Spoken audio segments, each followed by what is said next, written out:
The first round of the next level race for the championship is one filled with wild card racing, and tonight is no exception. 2.66 miles each and every lap, one of the largest ovals all throughout the world, and for this opening round, perhaps the most unpredictable race left on the schedule. Welcome back to the Talladega SuperSpeedway as the Integrity Ignite Series continues through its final races of the 2024 season. Race 25 coming at you from Alabama. This is the Talladega SuperSpeedway, and qualifying is on the move for a 100-lap feature, returning to the track where last fall we went caution-free over the course of 250-plus miles. It's about time now that we get things ready here in Alabama. Times are being set by now 30 drivers registered for today's race, with more still to come. I'll be your host for tonight's broadcast, David Kreutz, commentating and producing, and as we set forth on this event, well, we got a lot of names to look after. Of course, the championship field is set. 15 drivers going at it for the title, all of which have put at least one race down. Some, of course, getting better off than others. Josh Stoltz can have the provisional pole position, only to be usurped immediately by Blake Gordon.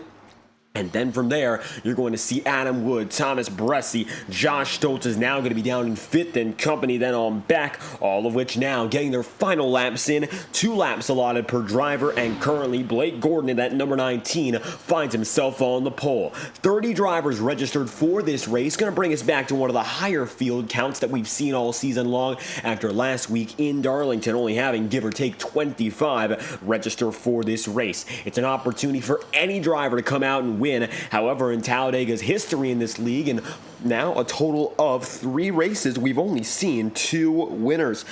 Thomas Bressie winning both of which last year, and Jacob Fife getting the job done to kick off the year in Talladega earlier in this spring. So there's an opportunity, of course, for defense for Jacob Fife, and he could be the king of Talladega in 2024, much like Thomas Bressie was in 2023. Blake Gordon is going to get up into 5th, but as you can see on the top of your timing charts, Thomas Bressie, the 24, takes it to the pole position, and he will be usurped. Vinny Tigner, Saturday Night Thunder winner in Talladega just a few days ago. He's already back up to the front and looking to continue his run to Talladega with much success. It's Vinny getting up to the top of the board. John Steele making his first start on the season in number 98 for Roadhouse Racing. He's going to be starting in 5th. It looks like he's ahead right now of his teammate and Tom Wetmore, who is still taking a time in that 08. Let's see what's left of Wetmore here as he's going down for his final lap.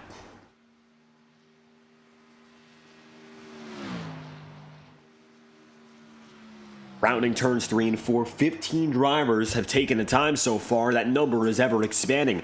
Thomas Bressie sitting on the front row. Wetmore now having a big chance to maybe make his move up and take a few extra tenths back. Coming across the stripe for Tom Wetmore. He's going to set a time good for 2nd, and he blows the motor just after. So he'll take it from Thomas Bressie. That's going to be a move up into P2. 100th of a second off the quick time for pole, and as such, Wetmore going to be starting up and ahead. Cody Smith going to make it up to 8th in his run, and now going to be backing it down over the course of that cool down lap. Braxton Deweese looks like he's going to be done and done as well. He's up to 11th, and that's the best he'll get. Seb Miller, more the same, stopping in 12th. Nick Tarbuck is going to be the final driver to attempt this lap, but it looks like there's too little time on the clock for Nick to do anything of it. And so, with qualifying concluded, 20 of your 30 have taken a time tonight, and it looks like Vinny Tigner, who won our last FTN race at Talladega just 3 days ago,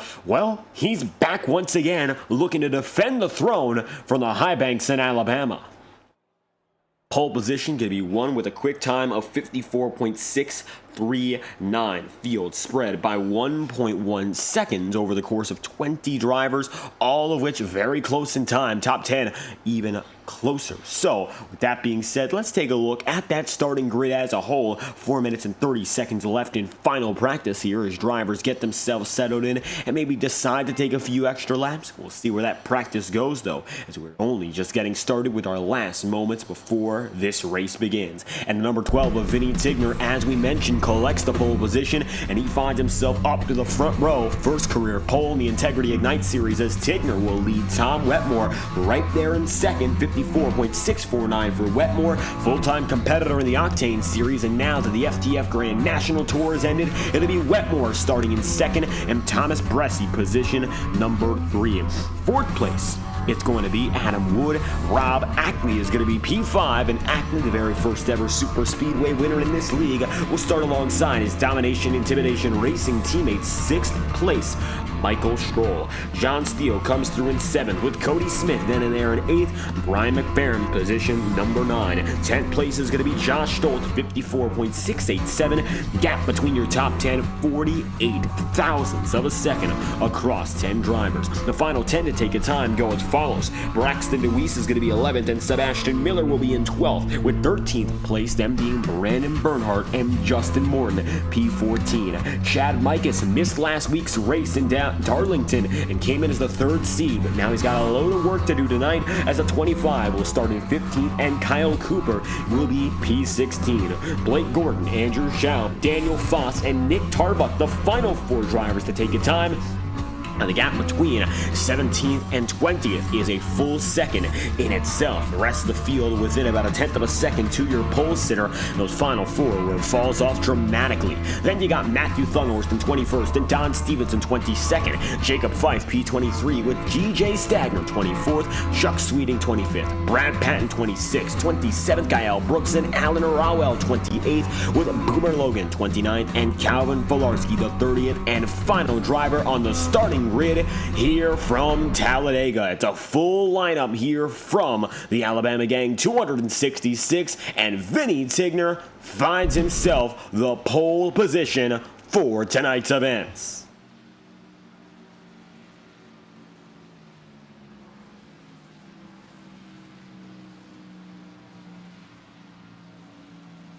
And so now, as we take a look downstairs, 2 final minutes for drivers to set time. DJ Stagner right now, the number 64, with the quickest of which working right now with the 83 of Seb Miller and the 69 of Alan Rowell.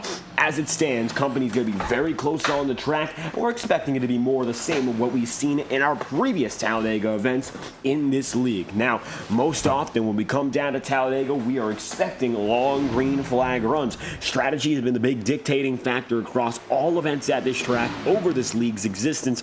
And the past 2 seasons especially, we've seen caution-free racing for hundreds of miles, and hoping to see more of the same tonight. Last week, you might remember, one and only yellow flag, and then from there we went green all the way. So not to say it can't be done again. There's a room for opportunity, as all drivers understand. Talladega is not a track you want to drag on for an extra long amount of time, especially because those cautions breed cautions. Now, championship standings are going to show Braxton DeWeese and Matthew Thunhorst up at the front, and for the time being, your best championship contenders, shall we say, who got in on the top seeds, have the predisposed advantage. You'll see Thunhorst right there on pit road. But there's many a driver who are strong at this track who decided not to go racing last week. And of course, one of which was Jacob Fife. He finds himself 15th and last on the order now. And overall, going to be very tricky for him, as you see Tom Wetmore there on pit road with Alan Rowell.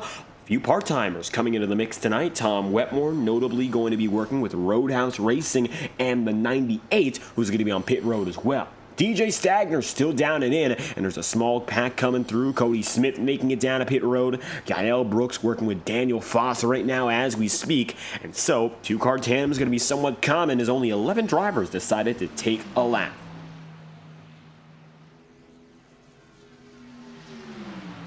Checkered flag is going to fall in the final practice session of the day. DJ Stagner collecting that fast time. It was a 53.67. So, Stagner quickest overall in a session that didn't see all too many drivers going out. Small packs, only about a second improvement from your pole position time. Now with the big packs, when we see more like 30 cars rather than 3, you're going to see those big gains across drivers who understandably have not yet been able to test it out for more than a few minutes at a time. We had a 85-minute practice session. That's all we've had for tonight. And so now, with everyone together again, the track now being filled up once more, and the fans populating the stands slowly but surely. It's about time we go racing here from Talladega. There's the iRacing pace car, and now here's a look at the field further on back. Cal Filarski, 30th and last, all the way up to Vinny Tigner in first. Seems like we've got just about everyone.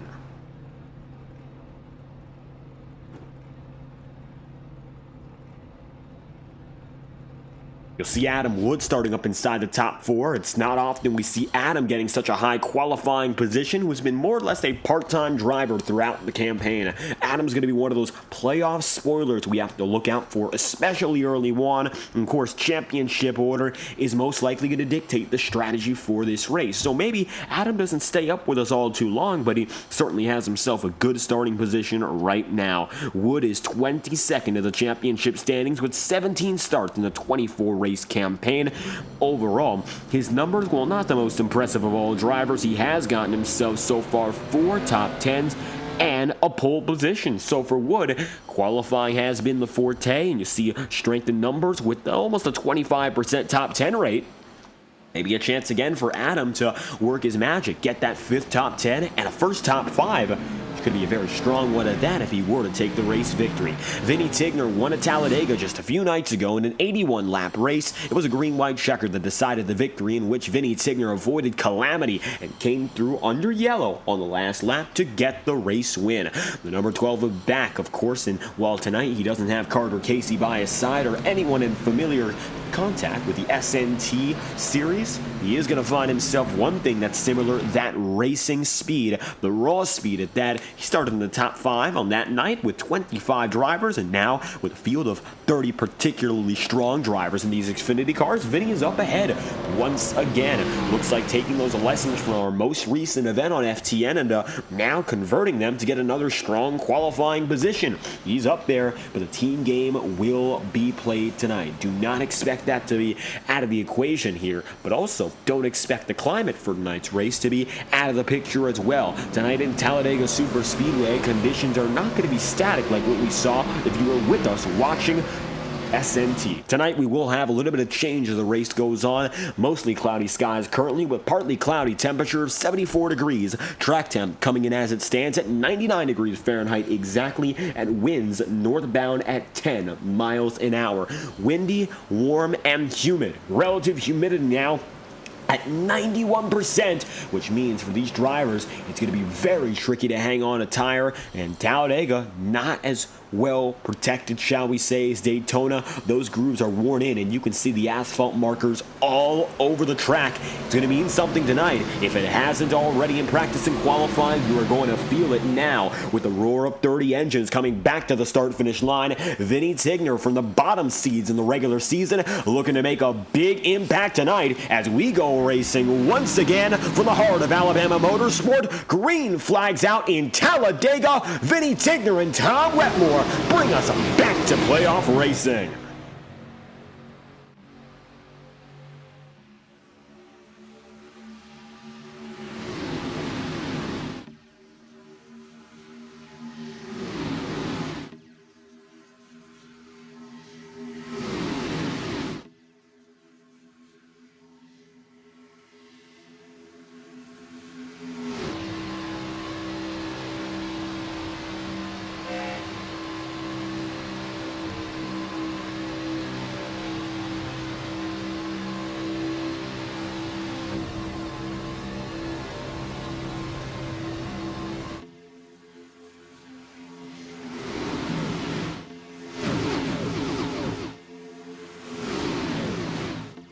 All said and done, Tom Wetmore decided to move down to the bottom. He made that move through the opening 2 turns, and Vinny Tigner not able to combat him. As you can see, the lines are going to be rather protective of one another. We're not going to see that early aggressive mentality come in, and that's very typical here in the Integrity Ignite series anyway. Don't expect things to be all too crazy, especially in the opening 10 to 15. Maybe even for the first half of this race, but already Michael Stroll decided to take it up top. He's on the middle groove anyway, while Adam Wood decides to go to the ceiling. He's going to take it up high in what looks to be an intentional maneuver to get out of the way, and that's the number 45, the first driver to take it 3 wide, albeit not for position. Brad Patton is looking for position right now, and as you can see him trying to make a move in the outskirts of the field, the front runners are getting away quite well and really have little else to worry about for the time being. Going to be Tom Wetmore leading that second lap. Now Michael Stroll going to be a little bit closer himself. Last time we went to Talladega, it was a total of 15 races ago. 9th race on the 2024 schedule. We only had 2 cautions throughout that entire event. 66 lead changes, and it went for 103 laps. So yes, one of those cautions came at the very end of the race. However, the rest of that was almost entirely green. Wonderful race it was when it came down to that strategy game, as always. But it was the short term that matter the most. Jacob Fife and Chad Mikas first and second, with Don Stevenson coming through in the 3rd position. Very close for him to getting a victory in the Ignite Series after he just came alive and won in the Octane Series a few days ago. Maybe a chance for Stevenson to relight the fire, shall we say. Laps led in that race, the most of which 14 by Nicholas Cohan. So no one driver seemed to have a stranglehold in that race. Jacob Fife only led 3 on the day, and of course one of which coming to the checkered flag there. So even if you have a minimal presence up at the front of the field, it doesn't mean that you're going to be in jeopardy of losing the draft and losing a chance at the race win. At the end of day, 26 of 38 drivers were on the lead lap, and it looks like all but 2 of which were able to finish the race under their own power. Only 2 retirees in a 38-car field. Well, tonight we only have ourselves 30. Nevertheless, all of which were able to take it to the start-finish line. Nobody decided to go for an alternative start. No driver decided to back out in between sessions, and it's good to see the entirety of the field put together here for what's going to be a long haul across drivers.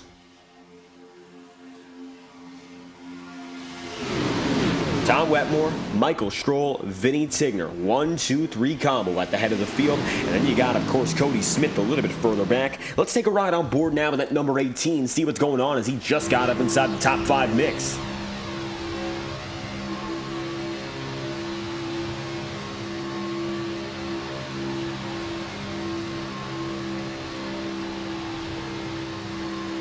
Cody now finding himself in the ever-important role of the pusher. Right now, up 4 spots, of course, on where he started. Qualified in 8th, currently going to be in the 4th spot, and the only driver ahead of him on the outside line is Michael Stroll. So now, it's all about being a steady wheel at this point. You do not want to cause anything crazy to occur on track. Priority right now is keeping every other driver safe, shall we say. It's the priority of the leaders to be less aggressive than anyone else, because if they are to be aggressive, everyone else gets caught up in it. Right now, we are seeing a little bit of that 3-wide racing coming up, but that'll only be a small group. Brad Patton, Matthew Thunhorst, you can hardly call it a group, but it is going to be a duo up on the high side, making it work for 3 for the first time tonight. 6 laps in out of 100, and while this attempt is going to be very small throughout the field, it's due to inspire what's yet to come in this race. No matter what, there's always that first group that tries 3 wide, and then there's the first group that truly succeeds. But right now, Brad Patton and Matthew Thunhorst alike are not doing a bad job, and they might pull Adam Wood with them, and that might make it an even more successful approach as they come across the line once again. Maybe not anything to worry about if you're leader Michael Stroll or company like Tom Wetmore, but at the same time, already drivers experimenting with whether or not that third group will be successful as the race goes on. Josh Stoltz, a little bit of a wiggle up high into Brad Patton.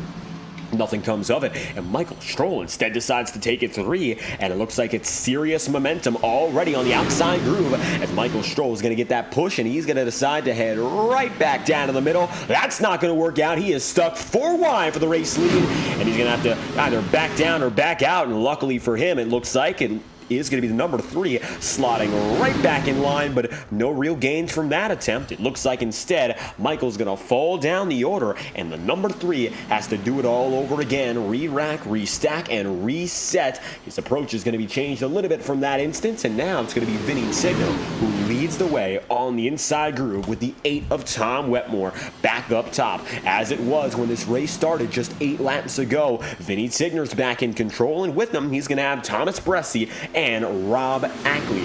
Bressie, the champion of the fall Talladega race in 2023, a race that went for 100 consecutive laps with no cautions in between. It was perhaps the best performance we've ever had at a super speedway when it came down to the fact that we had nothing separating green flag racing from start to finish. And you think about the field sizes we have in the Integrity Ignite Series week over week, at the very lowest 25, at the highest 50 some, but realistically we're in the 30 to 40 range in most events as we are today, hitting 30 flat. So 30 drivers across 266 laps. Of course, 266 miles, each of which 2.66 miles. Unbelievable total of laps, miles put together by each and every driver, let alone their individual performances, and the gap for victory was within 20 thousandths of a second at the line. Competition has always been fierce in the Ignite Series, and that's just one example of exactly how we do super speedway racing here. And it looks like now Brad Patton from 26th up to 6th has gone back to the old way of not taking a qualifying lap. Looks like the fruits of his labor are showing more so when he struggled for it to start, and now from 26th up, it's going to be 3 wide high and 3 wide low that look to be preferable. If you're in the middle right now, you are getting left out to dry, and Cody Smith can feel it and he can see it as now the inside pulls away. The outside's got a little bit of headroom to maybe merge in if you're Brad Patton, or maybe Adam Wood as well, but the middle groove, yeah, not so much. And there goes Matthew Thunhorst right down with Brad Patton, making it 2 wide with just a few extra steps. So, Wetmore, Tigner, Bressie, 1, 2, 3, single file down low, 10 laps in out of 100. Let's take a little bit of a look down the field and see exactly what we can expect from drivers today. First and foremost, let's talk about cooperation. 98 machine of John Steele coming in tonight, and it's a little bit of a different look for John. You might know him for running in the Integrity Octane Series in the number 22. Well, tonight, it looks like he's decided to head back out to the Monday Night Tour and figure things out with his teammate ahead of him in the 51 usually. Tom Wetmore tonight is also in the 08. You might see the team game come together for drivers who are only here to collect a race victory. You might remember when the Octane Series went to Daytona for the second time.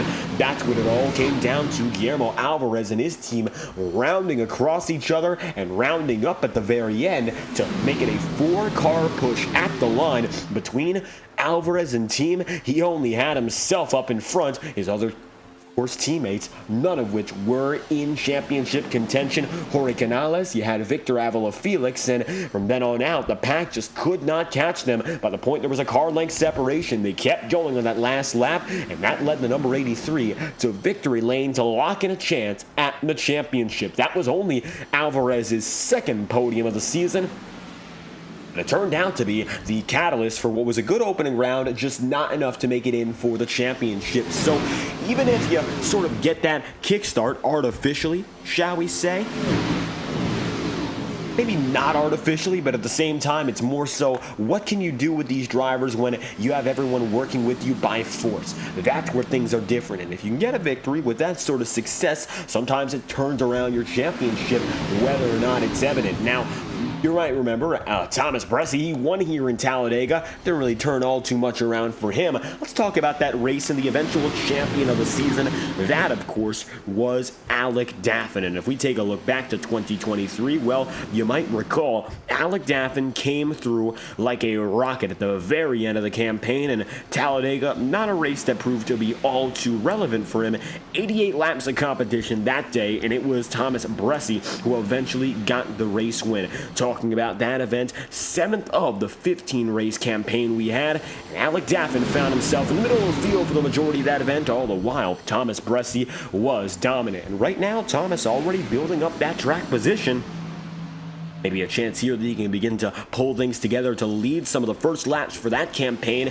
We went to Talladega in the Ignite Series last just under 365 days ago. It was September 25th of 2023. Alec Daffin, the eventual champion on that day, well, he finished in 21st. Not a good day for him, as most races were that season. A little bit subpar to his expectations. Meanwhile, Thomas Bressie qualified in 5th, and he came through in first, leader. And when it comes down to those laps led, well, he only led 4, admittedly. The most laps led by any driver, Anthony DeBarro, with 24. So Bressi had a presence, but he wasn't really prominent when it comes to leading. Over the last 2 Talladega races, the average number of laps led per leader, 3.5.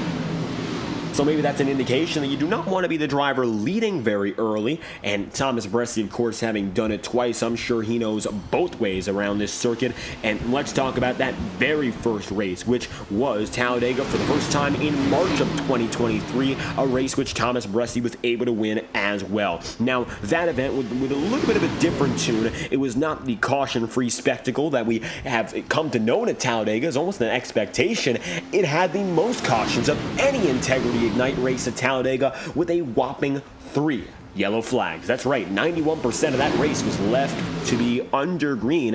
Bressi on the day led 6 laps. Todd Thomas led the most with 15. So again, over the course of these 3 races we've had here, the winners at the end of the day have led 6, 4, and 3 laps respectively. Over the course of those races, they have only led 13 laps in total, and the average across those 3 wins is 4.3 laps led. That goes down to what, 4 laps leading the way out of 100 here? So if you're leading these laps early, it is no direct indicator of success. Matter of fact, it might be priming you for failure as the race goes on. It's odd to think about that as maybe an indicator of failure, but qualifying might be something a little bit more direct, because Thomas Bressi, in both of his wins, he started inside of the top 5. He started in 3rd in that very first attempt, and then from there he started in 5th in the caution-free 88 lap feature you remember from last year. Now,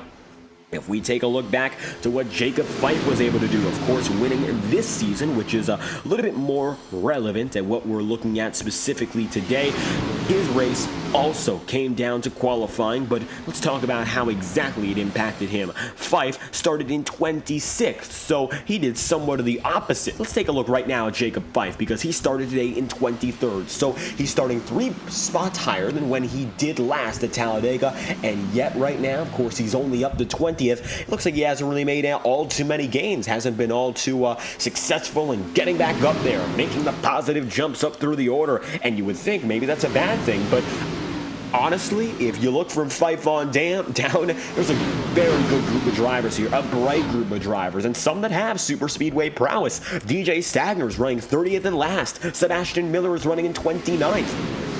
Both of which with reputable speedway experience. You might remember Seb Miller getting the job done for a 2nd place finish in the Highline Racing League at Daytona only a few weeks ago. DJ Stagner, he's a multi-time winner in the Daytona Opener in the Highline Racing League and a series champion here in the Integrity Ignite Series. Nick Tarbuck a little bit further back, Daytona Octane Series winner. Don Stevenson just won the Octane Series himself. Michael Stroll, the number 3, going to be up on the high side here. And Michael, well, he's got a lot of teammates to work with today. He's not yet been able to find that success at Talladega. However, we talked to Michael after last week's race in the podium there. All the focus right now is going to be on pushing toward a championship for the team, DIR. And one driver in particular has to focus on that. Unfortunately, not able to run his throwback paint scheme last week, so he'll bring it back to town. Talladega once again. Hendricks, number 25, throwing it back to the days way back when of drivers such as Ricky Craven. Although I don't believe that is particularly a Ricky Craven throwback.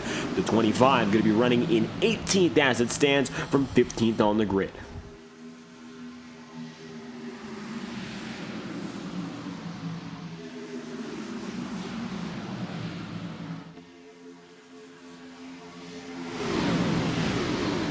So, Mike is here in the middle of the field, going to be double file. Single file right now, the drivers we were just talking about as we moved up to Chad, well, they've all got a plan. It's a little bit different, but it is going to be necessary for them to succeed if, of course, they want a chance at the win. They have to stay with the draft first and foremost. That is the primary objective. You do not want to lose it, and DJ Stagner's being a little bit riskier than all others because you can see how much further he is staying behind. Not necessarily a bad thing to do by any means, but at the same time, you see him here lying back, waiting for things to happen. I'm sure he's expecting a little bit of trouble as the race goes on, but at the same time here, a little bit of a weaving and bobbing, no smoke, and that's not going to be an indicator of failure just yet. Still looking at drivers trying different things as they go up, down the track. Now it's going to be Michael Stroll, Nick Tarbuck, teammates getting together, and with them, here comes Chad Mikus in the number 25. Now you're starting to see that team game really getting played, and it's all the way up top for the time being, tentatively anyway. Adam Wood and Cody Smith, 1 and 2, the top drivers on the order, and right now they've got themselves just ahead of Vinny Tigner, and then on back it's Justin Morton. Talking about the first two in qualifying, well, it looks like second place in qualifying, well, Tom Wetmore down at 8th as it stands. He's gone down a total of 7 positions, and not a bad way to start the race for him. He's led a few laps, but at the same time, he is immediately going to get out of the way of all the drivers he was around and decide to get back in line here, not worry all too much about another big thing today, fuel. We are 20 laps into this 100-lap race, and this is a little bit of a different strategy from the last time we attempted to go caution-free in the fall, because this race is somewhat longer, 88 laps versus a total of 100, and so the one-stop strategy does not look to be applicable tonight. Instead, a two-stop would be most likely if drivers are able to go a total of 50 laps, which would come in at give or take 100-plus miles on a stint. It'll be a bit of a shock. In all honesty, we're expecting drivers to come in at about the lap number 35, 40 range at the very longest, because a stint today of 50 laps would come in at some 133 miles, and that's in total over the course of less than an hour. So it's not going to be easy for these drivers to really putter around and go for a super long stint. They've got to ration themselves off, and with fuel and tire in mind, we do not have a fuel cap. However, we do only have 3 sets of tires available to drivers all throughout the day. So they got to be very careful with the equipment they use. Tires are not often needed here in Talladega, so that explains the restriction. There's really no extra reason to give anymore, and as such, up top, the Domination Intimidation Racing crew from Michael Stroll on down have begun to put themselves together again. You can see Daniel Foss going to be at the tail end of this very small grouping. Then you got, of course, Chad Mikus and Nick Tarbuck. Michael Stroll right there leading the way. Stroll discussed how the priority right now is to get his teammates up and in front and have the entire team lead it, dominate this race in Talladega. Nothing short of domination is necessary because Chad Mikus finds himself pretty far back in those championship standings. Speaking of, we should take a look right now and show you exactly who's where after our first race in Darlington, and you can see immediately who is in trouble and who is not. Well, first and foremost, Jacob Fife, Chad Mikus, both of which are going to be double-digit points out of the championship race right now. They want to make it into that round of 10 where they've got to make it up to Brad Patton, who right now holds himself as the bubble driver. Then there's Chuck Sweeting, who does not appear to be with us tonight. Well, that's because he's 24th anyway. He finds himself further in the tail end of the field rather than battling up in front. All the drivers in the championship here with us, well, most of which have already gotten off to a good start. Those who are at the bottom end simply did not race, so it's a little bit more open-ended for those drivers who showed up to Darlington. Almost a free race to help in getting up into the round of 10. Braxton Weiss, Matthew Thunhorst, Thomas Bresci, all almost effectively locked in as long as they have a good race today. Michael Stroll also going to be on the good side of things, but everyone within 10 points of the bubble, positive or negative, is in a position where anything can change very, very quickly. And as such, drivers like Michael Stroll right now, who is admittedly 14 points up, cannot settle and really cannot be complacent here, even if he's going to find himself inside the top 10. There's a litany of drivers here in the playoffs who might be doing better, and as a result, he's got to watch out for those who are just ahead. Cody Smith is not in the championship picture this season, just barely missed out. However, then you've got drivers including Vinny Tigner, Brad Patton, Justin Morton, Matthew Thunhorst, Thomas Bresci, Chad Mikus, Rob Ackley, and Michael Stroll, all of which are then ahead of guys like Nick Tarbuck. Then you got a little bit further on back, Braxton Weiss, but Braxton having such a good race at Darlington doesn't have to worry all too much finds himself here in the draft. If you're in the draft, you're in a comfortable position. If you're not, you gotta start thinking about what is next. And for every driver in this race, well, they're all in the draft, so they're doing a pretty good job of just staying about 3 seconds within the leader at the very longest line. You can see DJ Stagner all the way at the tail end of it here, and he finds himself 2.9 seconds away from your top driver, running very similar lap times. That time through was a 50.975 for DJ, and then it was a 51.174 for Cody Smith. So actually, Stagner has been running faster laps. The only difference right now is the fact that he's deciding to take his time, just stay in the back and let things go. It's almost an accordion effect he doesn't want to end up stacked into. He'll decide to be the tail end, and you can see he'll go up high, get himself out of the draft, and then get pulled right back in for some good speed, and he doesn't have to worry all too much about anything else.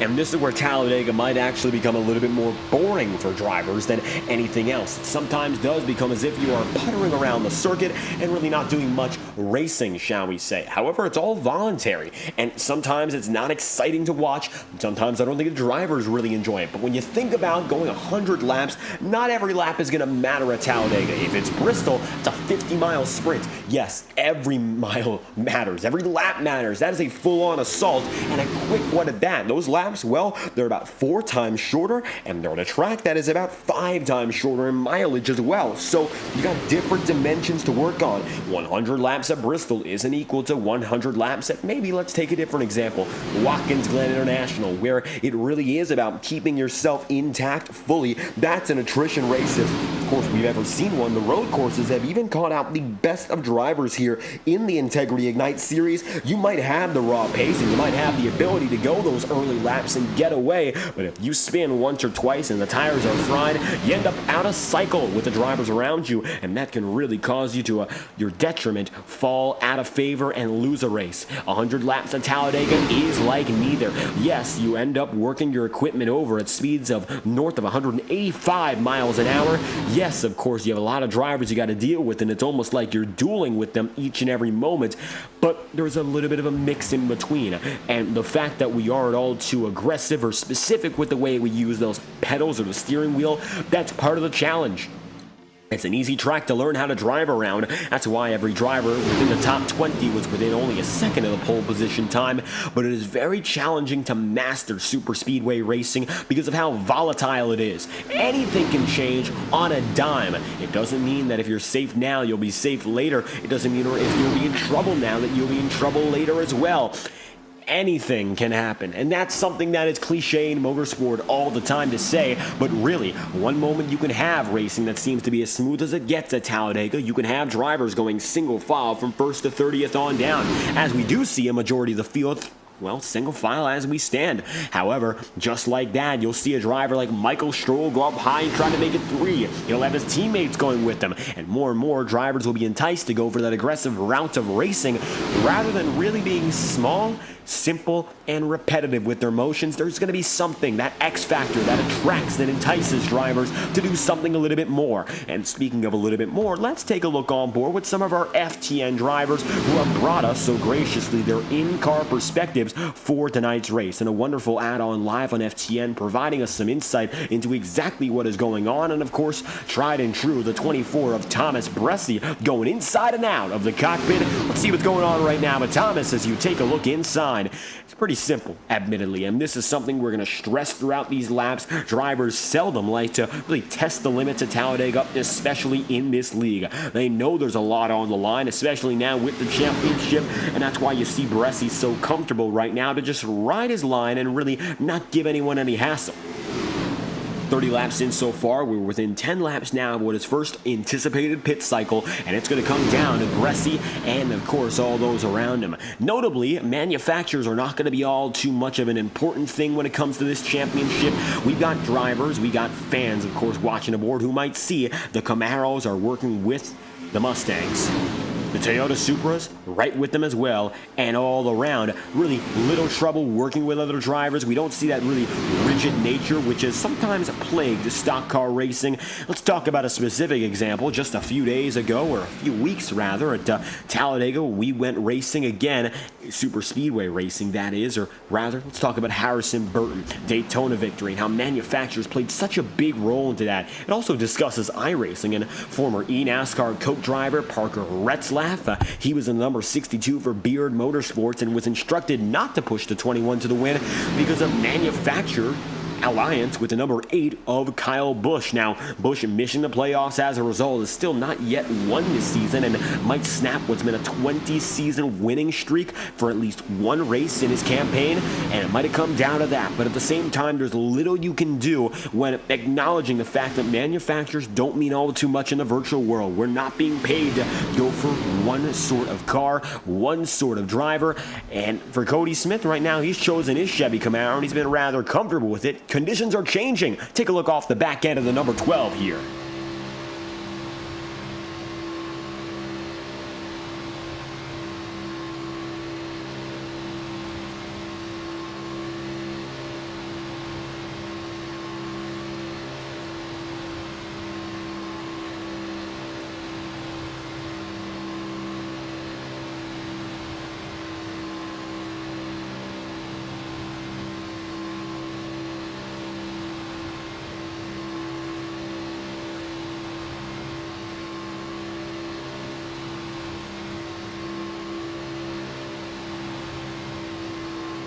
Looking right now, double file behind leader Cody Smith in his Next Level Racing Chevrolet, and tonight he'll lead that next level race up and in front. While he might not be going for the championship, the number 18 is going down to pit road, and here comes your green flag pit cycles. Smith, Patton, Tom Wetmore gonna make it in. Wetmore sliding, maybe that's a penalty, but he'll keep it, mostly anyway, on the tarmac here, so he should be good to go. Everyone gonna be coming down and in, and it looks like the number 18 is Smith, still leading all of which. He'll make that hard left turn down and in. Tom Wetmore comes with. There's John Steele, and Vinny Tigner's now going to be your race leader. It's the first cycle of the day, and you might see the weather continuing to change and maybe a little bit more fog coming in. Relative humidity high, track temperature somewhat lower, but maybe visibility slightly decreasing.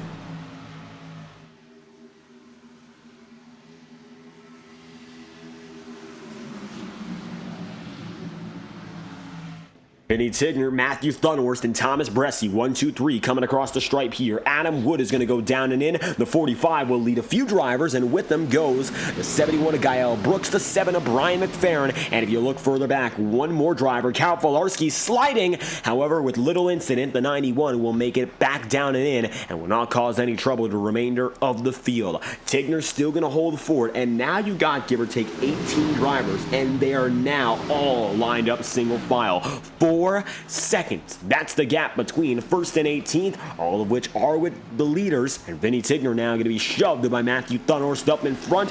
Your pole sitter is up and ahead once again, and it looks like he's got his final laps or two to maybe make that case for why he should be the line leader up next. He'll be the leader coming in, no question. He's got the room, and it looks like right now he will not give the signal. Further back, few drivers have decided to do so, and from Daniel Foss on down, everyone's going to stick with the driver in command, except for Seb Miller and the 64 DJ Stagner.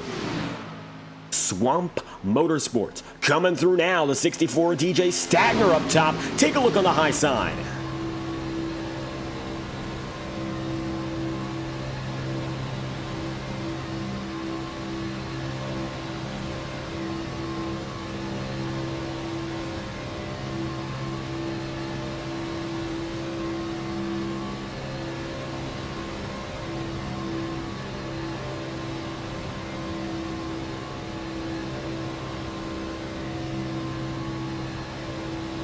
DJ gonna settle in a little bit more so now as Seb Miller and company not able to really make that move and take over the race lead. The 83 is still going to be working fourth with Stagner on the high side, and Vinny Tigner is going to be here leading the way all the same. 36 laps in out of 100. Two-stop strategy does look to be the move tonight, and of all drivers who went down to pit road, Adam Wood is currently the line leader. Big move up for Gael Brooks, who's been quiet today and in 27th, but he's up to 21st right now. This 21st position might be more important than you think, because yes, these drivers still have many to wait on, but so long as Gael Brooks here and company can work up at the front of the field with guys like Adam Wood, Brad Patton, be very solid with it, it could show in due time in the next coming laps. To the 71 is a driver to be trusted, and they'll need some trust right now to run away from the oncoming forces of the race leading pack. First of which going to be Vinny Tigner, who has decided to keep the onslaught alive, and it looks like right now all eyes are on going as long as possible.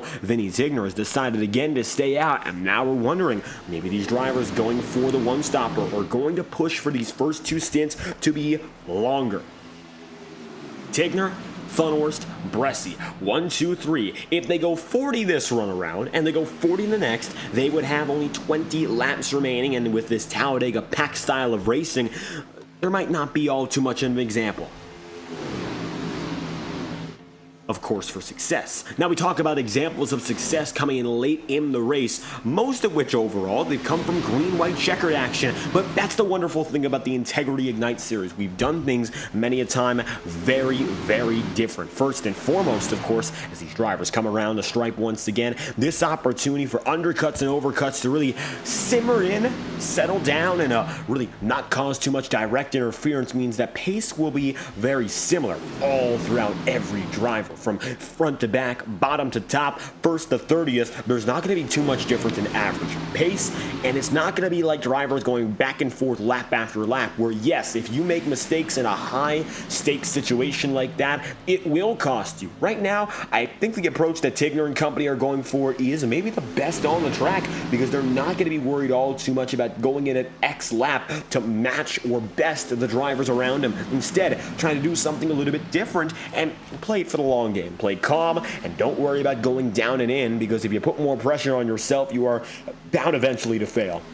Unfortunately, that's the nature of green-white checkers. That's the nature of green flag pit stops, but now we're going to be seeing a bit of a split. Rob Ackley coming with Chad Mikus, Josh Stoltz, Michael Stroll, Nick Tarbuck, Daniel Foss. This is Domination Intimidation Racing and company coming through. You'll see Braxton Weiss making his way down and in as well, and he has Kyle Cooper there to come with. So overall, it's going to be the number 13 of Braxton Weiss coming through his stall. You can see right in the front the Allensart Images Ford Mustang. Krista Weiss and chat, thank you for stopping by. And now you're seeing 9 drivers in what is a relatively lonely field out in front. 2 packs, actually, as you can see, Blake Gordon, etc. 3 drivers, and then 6 just ahead. Really not much to speak of so far when it comes down to these final drivers. They are just waiting for their time to come in, and 40 might be the sweet spot for them. Let's see. It looks like they're going to decide to go just one early. Vinny Tigner, Matthew Thunhorst, Thomas Bressie side by side. Looks like Thunhorst might have gotten the advantage over Tigner with a more aggressive entry in. We'll see if that's a negligible difference or if it really does something here, as it looks like now the final drivers have gone down to pit road. Chad Mikus has the net lead over all who have just come out of pit road. And it looks like he has a chance to have the overall race lead when we get back into the swing of things once again. 4 drivers, Tom Wetmore, Cody Smith, Cal Filarski, Boomer Logan, all of which 1 lap down already. Meanwhile, here comes Chad Mikus, and it looks like as he's the race leader, he's got the rest of the field that has to catch up to him. It'll be Mikus and Ackley for Domination Intimidation Racing, and then Josh Stoltz coming in after finishing up the FTF Grand National campaign in 3rd. Brad Patton now in 4th. Adam Wood 5th, and Gael Brooks in net 6th. That's, of course, if they can make it back in front to the drivers that do officially lead the race. Vinny Tigner's got himself leading at a speed of 150 miles an hour before even touching the banked portion of the circuit. Talladega's pit road exit, known for being high speed, and looking at that, and they come out at 170 miles an hour, 20 under, yes, but they did a real good job. Vinny Tigner, etc. You can see here they're all with and side by side with Chad Mikus, and it looks like like overall, Vinny Tigner at most is going to lose 2 positions out of this relative to drivers who got a huge head start and about a full lap to build up momentum. Only could the 2-car tandem of Mikas and Rob Ackley even stand a chance, and now we got a battle side by side for the race lead, as it looks like Vinny Tigner on his lap out of pit road will be the race leader after all. Wonderful job from Vinny Tigner to keep it up in front. It looks like very little has changed, even though he went down for a full pit stop. Great job there, as we see, looks like the 98 machine going up high. Got 3 wide racing, albeit very scattered. Nevertheless, they're going to keep it together. Lucky to see them go side by side and not anything more so, as now 41 laps in, there's DJ Stagner getting sent 3 with Vinny Tigner and Brad Patton high and low among us here. Now, the 25 machine's got his teammate right behind him, and you can see the 3 of AC Delco Chevrolet, well, looks like that's Michael Stroll finding himself alone with no teammates. Now, talking about the lappers here, all of which coming down from pit road complications. Every single pit stop here seemed to be related to either illegal entry in or an additional penalty. We mentioned that Wetmore actually went outside of the boundary of pit road, and for that reason, his tires, all 4 of which were not on the asphalt, and as a result he was given a penalty on a very close call, which unfortunately has sent them to the tail end of the field in 27th here, so risking it on the way in, and as a result, the number 8 machine going to find itself very far back with Cody Smith, Cal Filarski, Boomer Logan, all drivers who got very similar penalties for the very same reason, mistakes entering pit road, although for Wetmore, he was very close to avoiding it. It looks like all 4 tires not counted on the asphalt, and there's no excuses for that one that iRacing sees. iRacing going to hand out that penalty. The admin's going to let it stand, and as a result, pit road penalties catch out 4 drivers who might go another lap down very soon, as the leaders are back together 43 laps in out of 100, and we're coming to lap 44 next time by, getting awful close to that halfway point.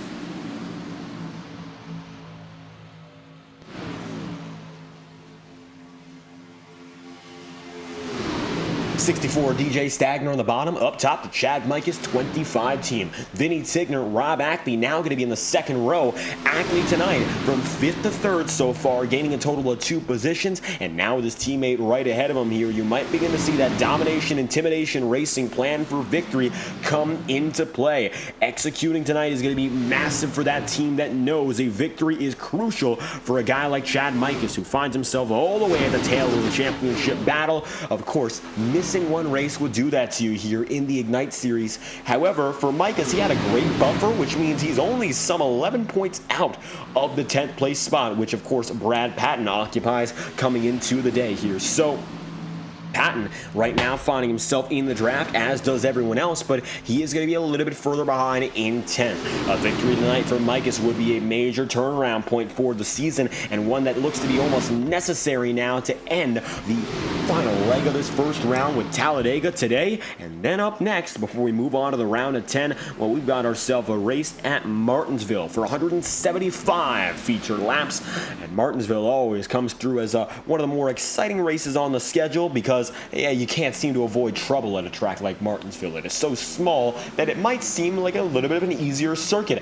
That race is going to be under 100 miles when we talk about the numbers, but it certainly is going to feel longer than Talladega, even if it is, no question, a smaller track. And that's unfortunately the one thing iRacing does seem to have a bit of a short track bug. Not that there's an issue with it, but at the same time, it's hard to approach short tracks without understanding how it is in the real world, where physical contact might not mean a lot, but you sure don't want to feel it. And since you don't feel it here in iRacing, we often see drivers pushing beyond the boundaries, and that's where the worries tend to settle in. Here in Talladega, Daytona, Atlanta, anything of the sort, you oftentimes see drivers avoiding because they know the implications of these wrecks here. They will destroy you, and they'll take your motor out first time you get involved. Now, at these speeds of over 185 miles an hour, there is no remorse on the racetrack. However, if we talk about a track like Martinsville, where you're only going at a sum 120 at the absolute highest, and maybe through the corners at 60 miles an hour, 70 miles an hour, you really aren't going to have that same fear of getting involved in a wreck, as you can putter around and still take up more points, whereas here, you're off the pace you are messed up. Now, technically speaking, nobody's off the lead lap any longer, but Boomer Logan will be the first driver to go one lap down as a result of his circumstance. He lost the draft with Tom Wetmore to all his company, and so the 94 will go one down here. It looks like he will fall back into line, whipping the race leaders. DJ Stagner on the bottom, and it looks like he's going to move a lane up and bring the rest of the field with.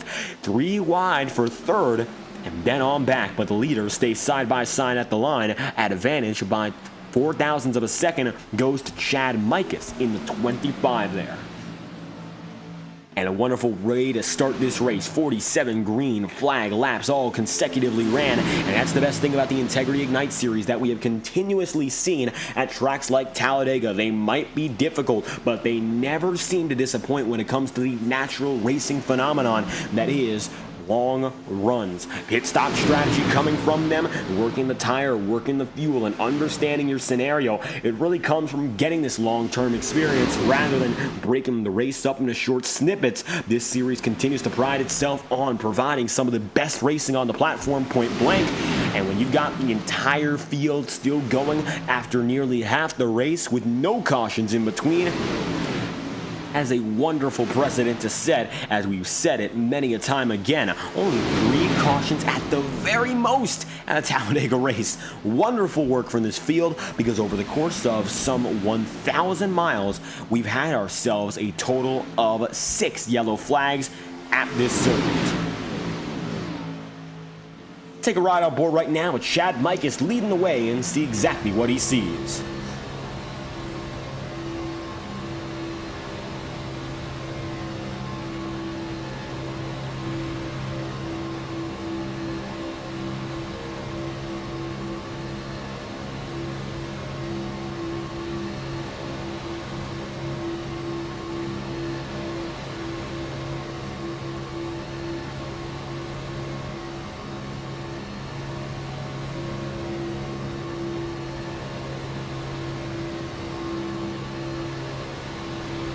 Toe-to-toe now with DJ Stagner, and that's about the only driver that Chad Mikas can directly see. The rearview mirror is going to show many a time more drivers than what you see up in front at Talladega, and sometimes that's what gives the allure of the pack. You got so many drivers you have to focus on, but you can see very few of which from where you're sitting. You've got your windshield, of course, which gives you a pretty good view of what's ahead, but if you're fighting for that win, you do not want to be behind the chaos, and it looks like right now some of our stronger win contenders, well, they're sitting further back. Thomas Bressi is going to be in 9th.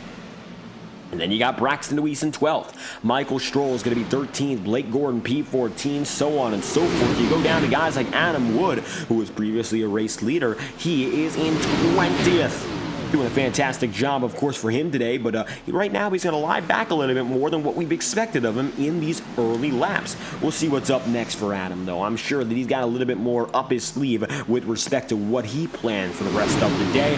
We'll see what happens. Chad Mike is going to be leading, though, and it looks like now Andrew Schaub going to be heading down and in, because Andrew's now one lap down, trying to find a place to merge. Leaders will have to move around him.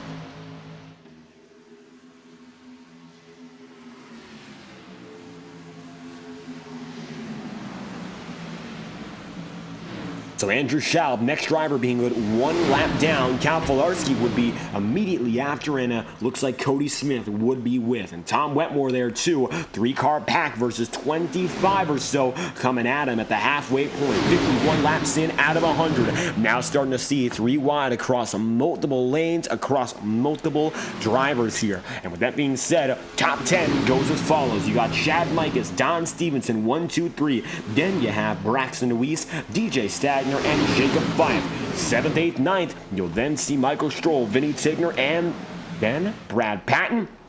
Matthew Thunhorst, 10th and final driver inside the top 10. As drivers continue to shuffle back and forth, though, your top 10 remains relatively constant. Cody Smith in the 18 tonight going to find himself just barely hanging on to the lead lap. However, for Next Level Racing, the premier partner of the Integrity Racing League, the championship race is all about the most dedicated drivers who deserve nothing but the best. And the winner of our championship will be gifted a $2,000 Next Level Racing Simrig, courtesy of nextlevelracing.com. Visit their website tonight after the broadcast and use promo code INTEGRITY for 10% off checkout for all products. We'll be right back after our first message of the day from our friends at nextlevelracing.com.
48 laps remaining here in Talladega. You're watching the Alabama gang, 266, and another bunch of drivers just went one lap down. Up next, you'll see Daniel Foss here. He's going to find himself perhaps the first driver to fall out of line with his drivers around him who might not be teammates, but they're all going to have to work together if they want any chance of sticking in it on the lead lap. DJ Stagner now getting the draft from those lappers, and that's going to only propel him even further up throughout the track.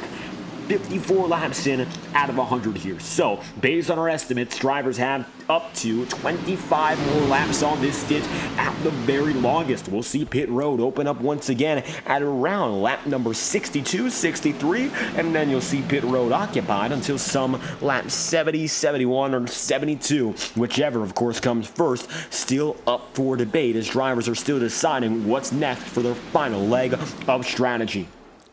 Four drivers due to go one lap down here, first of which will be Daniel Foss. Daniel does not give just yet in the number 38 machine. Well, it looks like now not going to move out of the way for Rob Ackley, and now Daniel Foss shoots up the track and immediately gives way as soon as Rob Ackley got up to his bumper. Gave him a little bit of time and had to think about it, but it looks like Daniel not going to cause any trouble. Up next is going to be Cal Filarski, who I think it would be wisest for him to drop down to the bottom if, of course, he wants to drop, and it looks like so far that he does not. Three drivers, all lappers, still trying to push each other here, and these drivers do have the right to keep on fighting as lapped drivers. However, it's a very risky game to play here, and I'm sure the drivers up in the front of the field don't quite like it.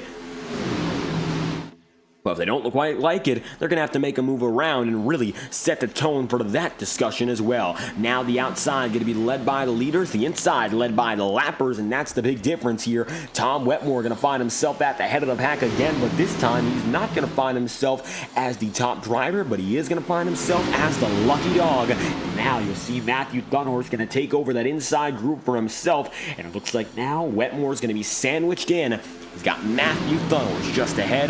Then further on back, Rob Ackley. 45 laps to go, and that's what it comes down to. A little bit now, pushing back and forth across these drivers. And from nose to tail, number 8 machine of Tom Wetmore. Now going to give that shove once more, pushing Matthew Thunhorst further out. And that's going to bring the number 8 machine up and ahead, rounding turns 3 and 4 once again indeed. So it's going to be now Matthew Thunhorst and Thomas Bresci leading the way. JTM at long last is the dominant team on the day. They've got Justin Morton also fighting to get inside the top 5. So look at that. JTM, the team that has been most quiet today of the big juggernauts, well, they're up in front now. They've got their star drivers, Thunhorst and Bresci, both up in front alongside each other, and they've decided to go for a teamwork move inside, and they could get away here.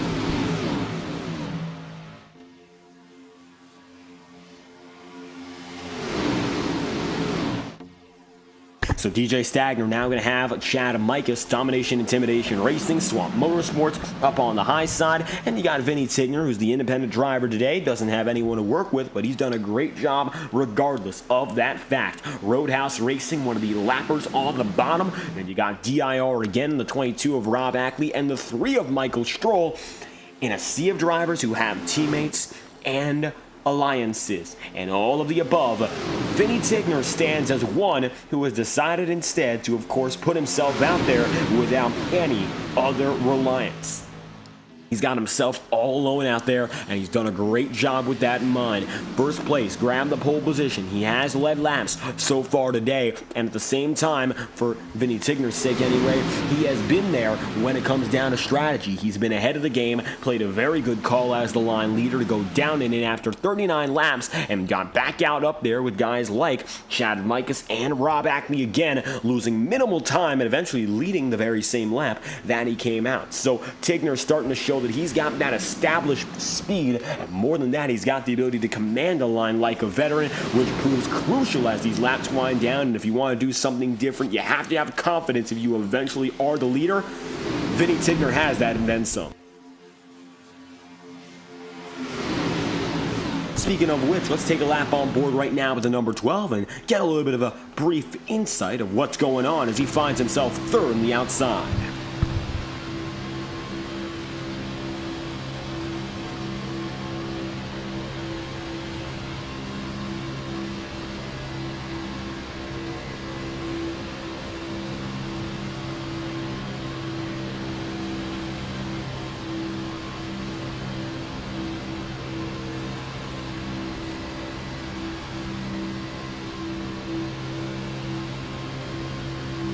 And now we're beginning to see that outside group perhaps fade back, which is something that hasn't been too notable all day long, but we've got to acknowledge the inside of the outside by the numbers here. And you can see going down to Alan Rawell, who is right now that number 69 machine. You have to go back to 20. But then you got the inside with 2-3 more drivers directly tethered, and then you got those lappers coming in. Daniel Foss and company still being shot down the order. Then you got Cal Filarski all the way at the tail. It's clear as day. The inside is again longer, and while strength in numbers might play a little bit of a role in what you're seeing, honestly, I do not believe it's anything too major right now. It just comes down to trying to set up those runs. As you can see, Mikas getting very, very close to he and the number 64. Now they got themselves rolling again. Vinny Tigner right there all the same, and coming across the line, it'll be DJ Stagner holding fourth and keeping the race lead. If the high side can make sure that run sticks for the final lap, that would be a miracle, which could give the 64 the win if, of course, everything stayed the same, which is especially unlikely.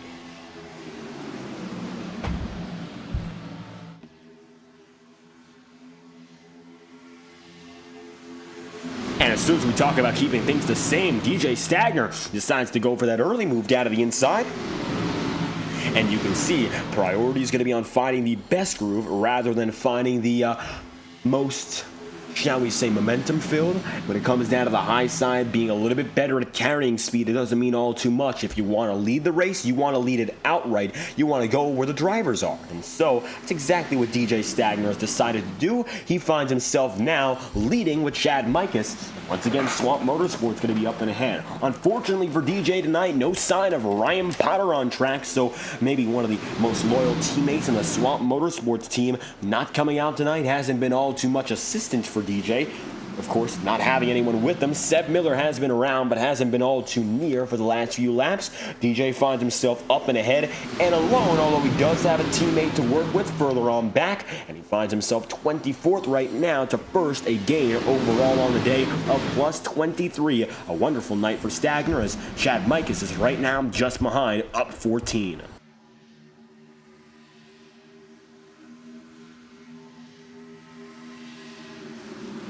Inside groove going to hold the top 5 drivers, and then you got Vinny Tigner, Rob Ackley careening down through turns 3 and 4 at a speed somewhat higher, although it isn't all too much. Enough anyway to make the difference. 62 laps in out of 100. We are nearing closely, of course, that next pit stop cycle. Some drivers are due to go down and in within the next 5 or 6 laps, and then we got a few drivers who could hold on for maybe more than 10 or 15. All things considered, now we are getting settled in for what could be another yellow flag to the race at Talladega, something that has happened before, and it isn't all too unlikely given the way these drivers approach a big track like Talladega. There's patience here that honestly we don't see at any other track on the schedule, which is interesting to think because we go to other play tracks. It's not like we avoid Daytona.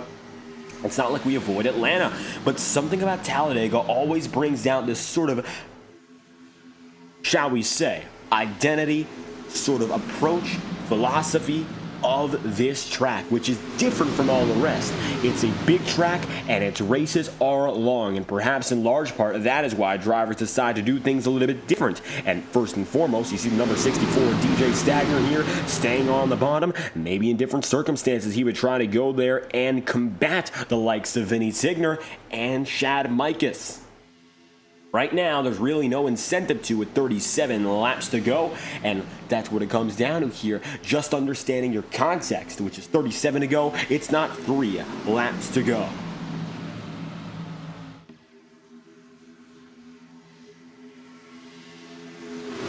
Two by two, all the way down. First drivers that are due to go down a pit road would be a few of the following here based on previous trends. And, well, yes, we were focusing on Jacob Fife, and he'll prove us right. The number 36 heads down a pit road after a 32-lap run. He'll make it in there with the 98 machine of John Steele, and with them, you'll have Brad Patton and Alan Rawell, Don Stevenson there too. All of which are going to decide to drop down and in at once. 36 laps remaining, and it looks like they should be able to make it all the way on their own terms. 36 laps is something that is feasible today, so they're going to go in rather early and decide to go for that sort of undercut on the field, which undercut, overcut doesn't really seem to mean all too much when it comes to getting back with the pack, unless you really need that track position. The difference is marginal, and for those drivers we were just focusing on, no, they were not at the front to begin with. So this is not going to be a bad decision for them to continue with their strategy and decide to do things relatively similar to how we saw them in that opening run. Coming across the start-finish line, though, the remainder of the field will be with us here, a total of 19 drivers who are deciding to wait a little bit longer. Gael Brooks is actually going to pivot from what he did last, and you might remember that Brooks went down early, and that's where we saw him most notably taking turns with Adam Wood et al. To get the race lead and keep himself there. Now he finds himself in 15th, not hanging on, of course, in a bad sense, but at the same time, he's been quiet since that point and has decided to get back in with the biggest crowd possible and go a little bit longer, rather than committing to that plan of going for the undercut, which doesn't really seem to make much a difference for a driver like Brooks in this spot anyway. But it looks like now he's with Cal Filarski and a few of the lappers, so he'll be comfortable when it comes to his fueling numbers as the race gets down to its dying laps very soon.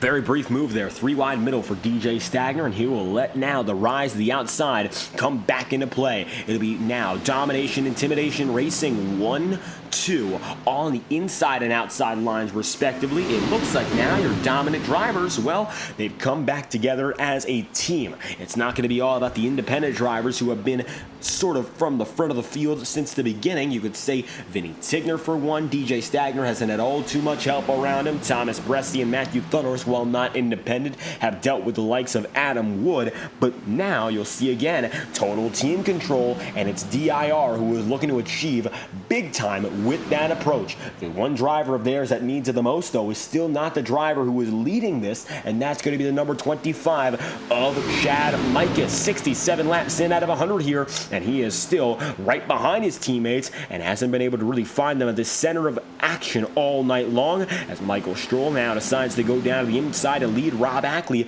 I think now you're starting to see that vision of forming up a super line with DIR drivers, and they're going to try to see what they can do maybe with Vinny Tigner to get him out of the way, or they're all going to go up by force and get around the likes of Josh Stoltz and DJ Stagner if they really want to put themselves together here. It's a good opportunity. I don't know if it's a great one, because we still have some 10 laps until pit road gets serious, and Brian McFerrin up on the wall, minor dabble inside of the contact range of drivers such as, but not limited to, Cal Filarski and Gael Brooks, and despite the fact that they were close, it's not enough to knock them down. We stay green.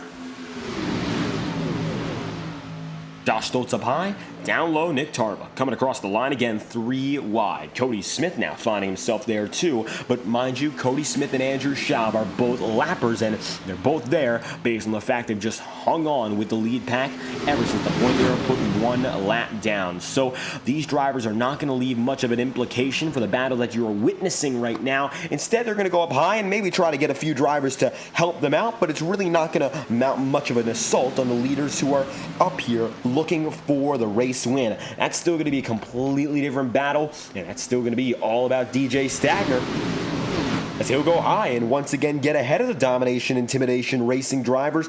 DIR once again going to be stopped in its tracks, and this time it'll be now Justin Morton and Blake Gordon up and ahead.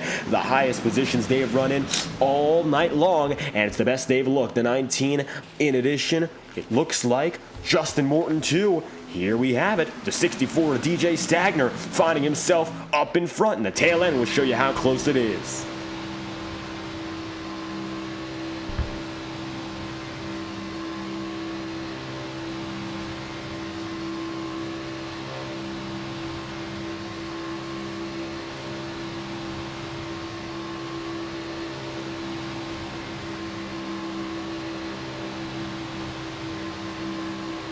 Side by side now, Blake Gordon decides to take it up on the top, and so now DJ Stagner a little bit more competition, but this time around it's the 19 of Gordon looking for another of those bounce back days necessary for the 19. The biggest question of course becomes, what can Blake Gordon do after Talladega if he is to get a successful result today or a win? How is he going to continue that momentum? He finds himself 9 points under on the cut line right now, and he came in as overall the 14th driver of 15. So the odds have not been in the favor of Blake Gordon so far in this championship, but he's showing up late. Now, the question becomes, what's next for him, as he's now going to make that appearance, and Alan Rawell is going to wiggle him ever so slightly, but not enough to really mount a long-term charge. It looks like he'll have to settle himself back in once again. We're getting close to pit road cycle with about 6 or 7 laps before the majority of the field comes in one last time. You're watching with 30 laps to go live on FTN. This is your top 10 as it stands. DJ Stagner leads, then you got Justin Morton in second. Third place, Josh Stoltz. Fourth and Blake Gordon, and fifth, Nick Tarbuck. Michael Stroll is going to be P6 with Adam Wood 7th, and Rob Ackley 8th. Brian McFerrin 9th, and Vinny Tigner concludes the top 10. Right now for Cody Smith, he finds himself in the main pack right now, drafting as drivers continue the next level race for the championship. This season's Integrity Ignite and Octane Series championships are brought to you by NextLevelRacing.com, providing high quality sim racing performance products for dedicated sim racers who deserve nothing but the best. Visit NextLevelRacing.com for additional information, as we'll bring you your second message on the day, courtesy of our friends at NextLevelRacing.com.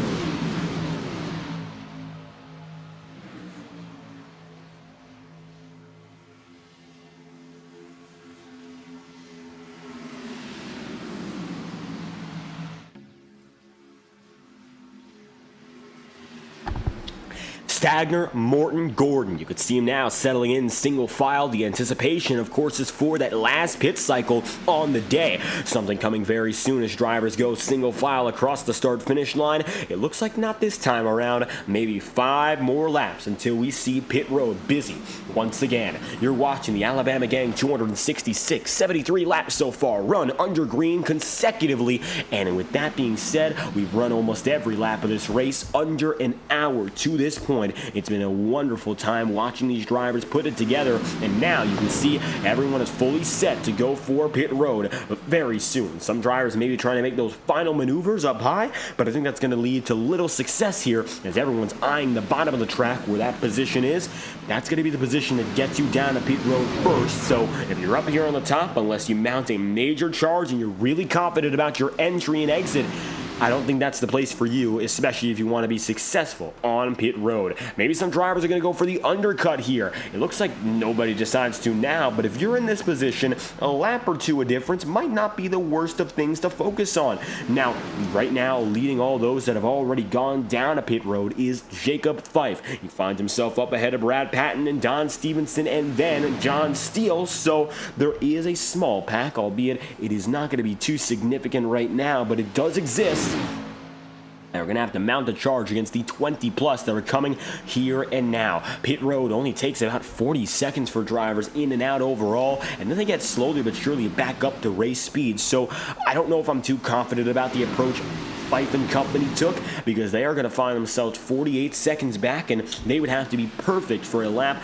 to get up to that point without having to worry about staying off of the pack. Now you'll see a major group come down and in. Tom Wetmore going to lead many of which. Rob Ackley, Michael Stroll, Chad Mikas, Gael Brooks. It looks like Domination Intimidation Racing once again come in. McFerrin's going to spin. Brian McFerrin, the number 7, he's going to go around on pit road. Will this be a caution? It looks like no, it will not be. We stay green. 25 to go. McFerrin's going to end his race, effectively speaking anyway. Brian with little other chance now to get back with the leaders as he comes down and in. Let's see now what McFerrin can do, trying to get back with the pack. Some drivers missing their stall, however, it looks like the best of which will get away. You'll see Adam Wood right there on the exit of pit road, and it looks like he will go with Tom Wetmore, Rob Ackley, and all the company that made a successful stop, and they'll all decide to go for tires as well. So it looks like for the driver, or the number 7, Brian McFerrin, he can't really do anything alternative. As you can see now, coming in, DJ Stagner, Justin Morton,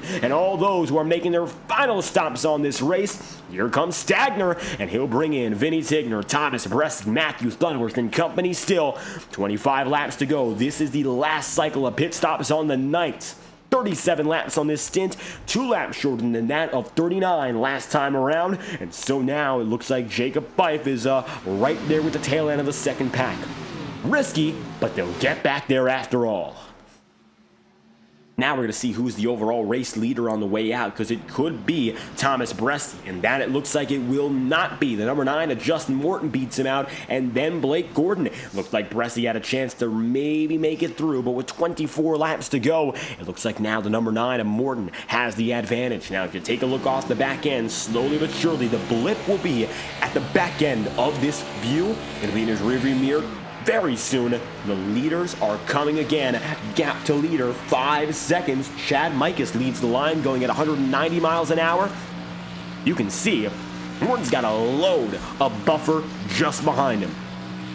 So even if those leaders are faster, they can't get up to him. Morton is your race leader, and it looks like going long is, again, the right call to get that immediate race lead.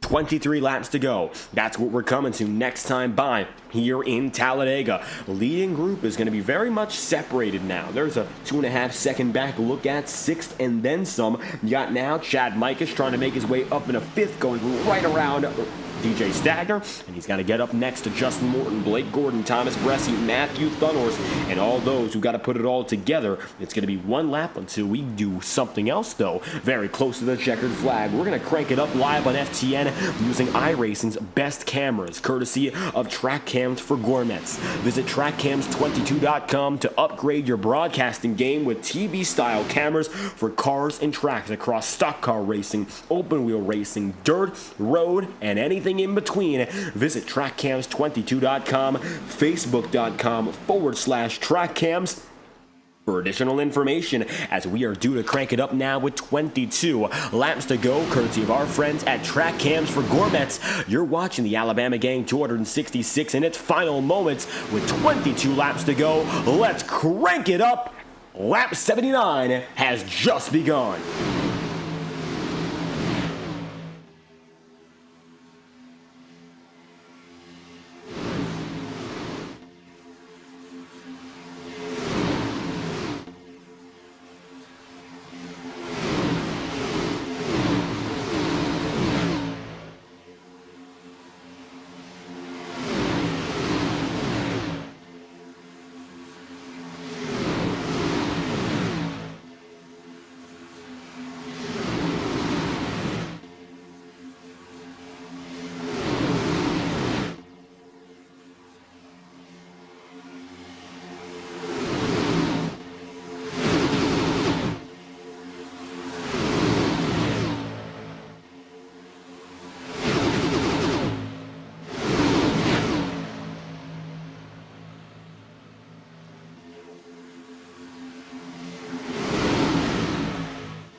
Coming back now with 16 laps remaining. Well, you can see it clear as day. 3 wide is the move, and it looks like just about everyone has decided to find a lane. High, middle, low. Here in Talladega, 3 wide isn't necessarily the most you can do, but it certainly is still not the safest way to go about things. That's one way or another to put it. Sun has once again come back out on the circuit. Relative humidity hitting a high of 93%. However, overall, the track temp has only come down and down as the race has gone on to a low of 85 degrees Fahrenheit, which was just hit a few seconds ago. Now it looks like with temperatures declining, track conditions are actually improving for the driver's sake. Even if the race is getting into its later hours, it looks like drivers are getting better chances now to really push to their limits. Now, let's talk about if there is a case of a yellow flag as the race goes on. We have room now for what looks to be 3 yellow flags until we go to green, white, checkered circumstances. So at the very most, this race is going to see 4 cautions from this point onward, which might seem impossible, but you really never know what happens here. So let's prepare for what's due to come. 5 laps to go. That's about the point where yellow flags will mean very little, because that will send us into overtime here in the Integrity Ignite Series. And that is regardless of where we go racing. So if we are to have a yellow flag within the final 5 laps, we will have a green-white checkered finish. If we have one at 5 to go, it will be a natural green-white checkered. Anything else will extend the race beyond the 100-lap quota for today. We're 86 laps in, mind you, so if you don't think we're getting that close because it still says 15 laps to go, well, as the minutes are going to flash by you, second after second, time will tick down, and these laps will be gone before you know it. Justin Morton finds himself the race leader. Michael Stroll going to be second, and right now for Michael, he doesn't quite have his teammates around him, but they are going to be near in the form of that bottom groove. Chad Mikus now has right behind him the number 22 of Rob Ackley, and with Rob Ackley is Nick Tarbuck as well. So even though it looks like right now Michael Stroll doesn't have that direct support, he is definitely going to be surrounded by some familiar faces, and of course his teammates are going to be right there trying to hold it down on the bottom. Meanwhile, Michael Stroll's got the lead of the middle side, and Adam Wood's going to be up high, and it looks like once again Wood is getting a chance to be a line leader, although the outside not too fruitful so far. Maybe more is due to come in the coming laps. He hasn't quite gotten there just yet, but at the same time, the number 45 of Adam Wood, he's got a few drivers still supporting him, 4 of which you've got Adam Wood, you've got then from there, Josh Stoltz.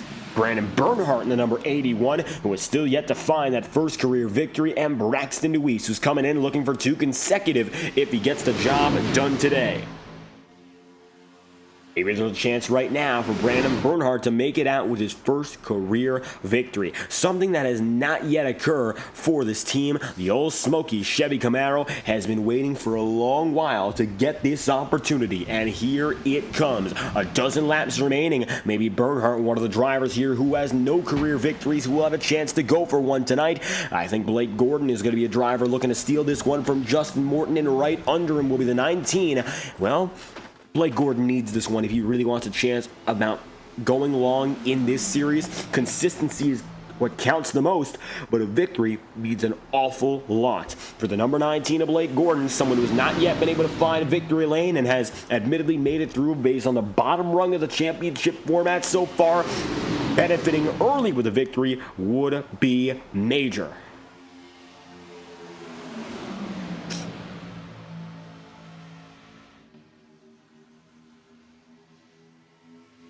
Two by two, 4 rows deep. And then you got a little bit further back, well, there's, of course, going to be Adam Wood and that third group. It's still going to be very small, but it doesn't mean the job is done for any of which on the high side. They've still got a chance there, working the ceiling as we come down to lap number 90 of 100. We're now at the point where these final few laps could go multiple ways for multiple drivers. 3 wide seems to be the standard now, and it looks like we're not going to back off from that level of aggression, but we could stay, of course, calm 3 wide, or we could see that extra aggression.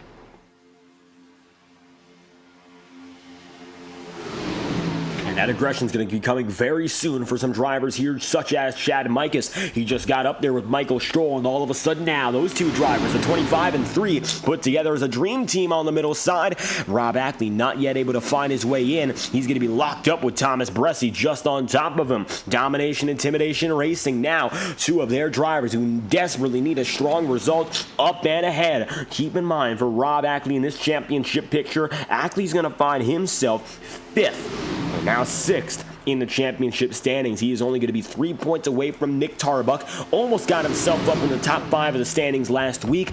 Didn't work out as Tarbuck went on a later race surge to take back a few points. So Ackley's going to be in a better position right now than Michael Stroll is, but only just. And then when we talk about the championship and who really needs to gain, well, above all else, Chad Mikas is right now 14th in the picture, and he is down a total of 11 points to Brad Patton. Right now, Patton is going to be in 14th. Chad Mikas is going to be right up there toe-to-toe for the race win. It looks like right now, clearly Chad Mikas is getting the better of him. Take one more time a look at the overall standings in this event, and you will see, well, best drivers are going to be up and ahead. If you have above 15 points, you're in a real good spot to go all the way. Speaking of going, we're going 4 wide. Braxton Deweese is going to find himself up top, and he's trying to make it stick. Up top and 4 wide, shuffling back and forth. Tom Wetmore is going to knock Kyle Cooper down, and while it was a square knock, we stay green. Cooper saves it. He's still in the draft right now with Cody Smith. Contact! Brad Patton's going to go around. Yellow flags out for the first time tonight after 92 laps. We are under yellow. Brad Patton back of the field is the cause. 90 plus laps to get us to this point. A minor incident at the tail end. Looks like Patton still has a chance to continue here. Nevertheless, Brad Patton will be involved, and as such, the yellow flag is out for the first time today in Talladega. Take a look back right now, and you will see he got hooked up there with Braxton Deweese. It's slowing it down for you. It looks like luckily only 2 drivers getting a big piece, and then Gael Brooks.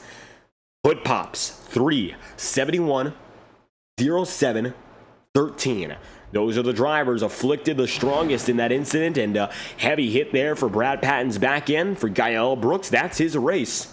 And you'll see him there with major front end damage, little else you can do after going that long, 93 laps in out of 100. And so we paced for the first time today under caution. We don't expect pit road to be anything of a hot commodity as drivers get put together once again. 8 laps to go. We'll see if pit road is busy, and if not, well, strategy's been plain and simple. I think now it's just going to come down to a final few laps sprint.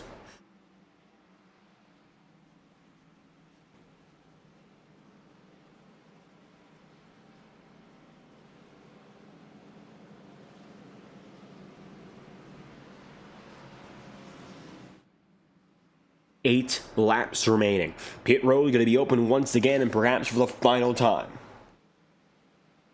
Call on the track is going to be pretty expected for the leaders of Justin Morton. Maybe we're going to see some drivers decide to go in if they're very far on back. Brad Patton and company. Yes, there's Tom Wetmore going down there too. Kyle Cooper also making it in. It looks like the lucky dog of this circumstance is going to be Brian McFerrin as he gets back on the lead lap here. Number 7 putting it back together. And then you got Cody Smith 1 lap down himself. We'll see if he's given the wave all the same. 7 laps to go this time by. And before we go green once again, we're going to give you some of our final messages from our associates live on FTN. If you've been enjoying the coverage so far tonight, make sure to check out our friends of the channel, including iRacing Motorsport Simulations, who have been providing us the tools to bring you this excitement all day long. You're watching FTN Broadcasting's coverage of the Integrity Ignite series, and we'll return after the following messages to your first caution with 7 laps to go, and we'll be back before we go green.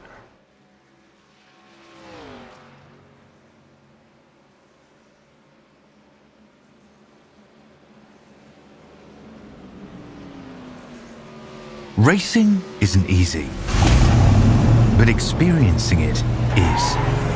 iRacing puts you in the driver's seat with the industry's leading sim racing game. Drive on laser scan replicas of the greatest racing circuits from around the world. Go head to head against other drivers chosen by skill-based matchmaking to ensure competitive racing at every level. Compete across all your favorite series. in officially licensed cars engineered to deliver the most accurate driving experience possible.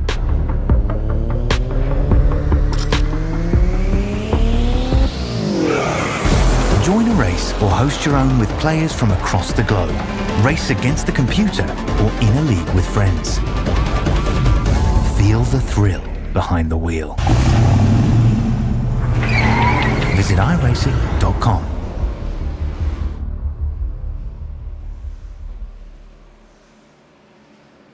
This message is brought to you by the rebrand of Throttle Graphics and Designs. This publication may not be reposted without the authorized written consent of Throttle Graphics and Designs. NASCAR Camping World Ford F-150. NASCAR Xfinity Ford Mustang. NASCAR Cup Series Next-Gen Ford Mustang. Arca Menards. This has been the publication of the redesign and rebranding of Throttle Graphics and Designs. This message may not be reposted, republicated, or rebroadcasted without the authorized written consent of Throttle Graphics and Designs. Thank you, and thanks for your time.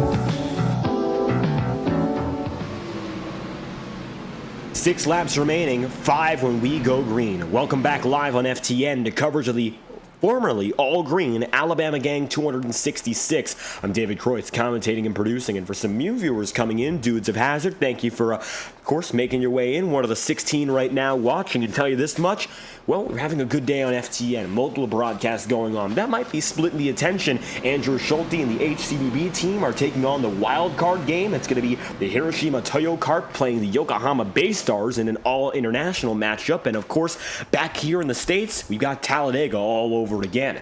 This is what it comes down to here. Any additional yellow flags will bring us toward green-white checkered territory. You might remember when Jacob Fife won earlier in the season at this very track, this is how we devolved into green-white checkered madness. Last few laps, yellow flags stacked up again and again, and this is where we were led. 6 laps to go. It could go either way. Now, green-white checkered is very well on the table. Very plausible. We go for the final 5 green, or we have a little bit of trouble making it there, and that's what it comes down to. Whether or not these drivers are clean. At the mercy of the field tonight, leaders Justin Morton and Chad Mikus. Mikus needs a win to advance into the round of 10. Of course, he would need that victory to get him out of the major hole in points he's in, and another driver, Jacob Fife, who was one here before, is in the exact same situation. It's either that, or you go to Martinsville and duke it out in some of the most intense, most exciting, and sometimes most chaotic racing we see on the platform. And when you think about it that way, Talladega becomes a safe bet.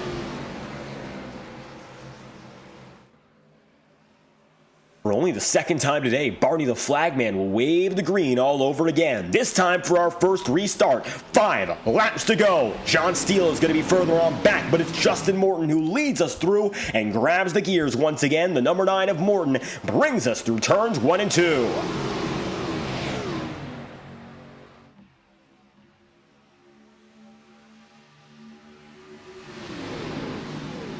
For JTM, Justin Morton now going to find himself the line leader and the race leader. His teammate's going to be a little bit further back, and Justin, definitely of his team, needs this race as a success. Only 2 points up on the bubble right now. A win today would get him out of harm's way, but his teammates are coming up on the high side, and they're coming with the 43 of Josh Stoll.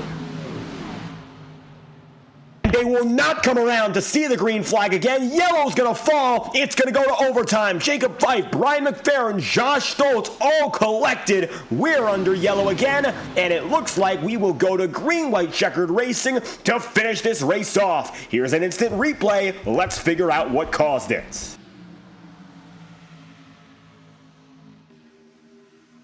And you can see there the number 43 of Stoltz up high.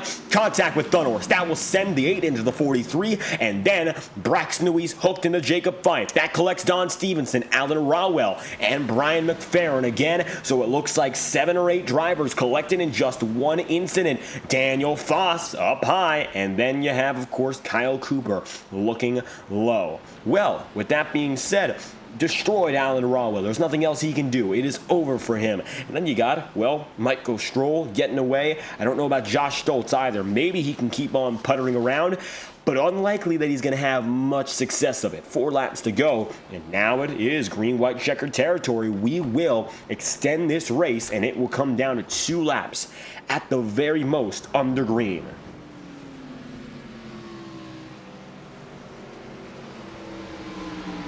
One driver who's benefited the most from this circumstance, well, it looks like so far he's only just gotten himself on the lead lap, but he has himself now a chance to win this race. That's Cody Smith. 21st now, but he's on the lead lap for the first time in 90 plus. And there you have it, number 18, Next Level Racing Chevrolet, once again with the exact same odds of winning as maybe a driver who's up in front right now. Visit nextlevelracing.com for additional information and use promo code INTEGRITY for 10% on checkout for all hardware purchases on their website. We'll be back for the final time as drivers get ready to go for a 2-lap shootout with a word from our friends, our primary sponsors of the Integrity Racing League, and then of course we'll bring you our hopefully only attempt at an overtime finish from Alabama.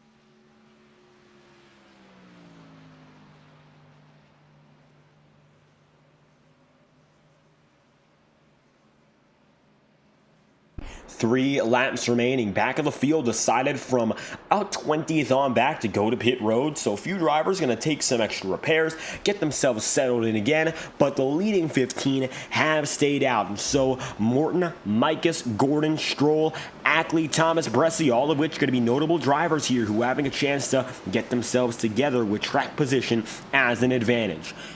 This is serious because this means that Domination Intimidation Racing can line up as a 3-car team, and it looks like that's going to be their intention. I don't think there's any reason for them to leave out Rob Ackley.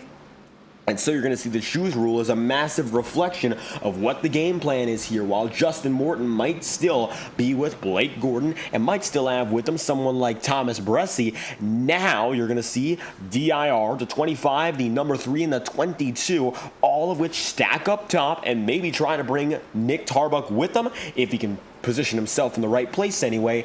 This is where I think the high side might be the best bet for those drivers who are trying to stack up as a team.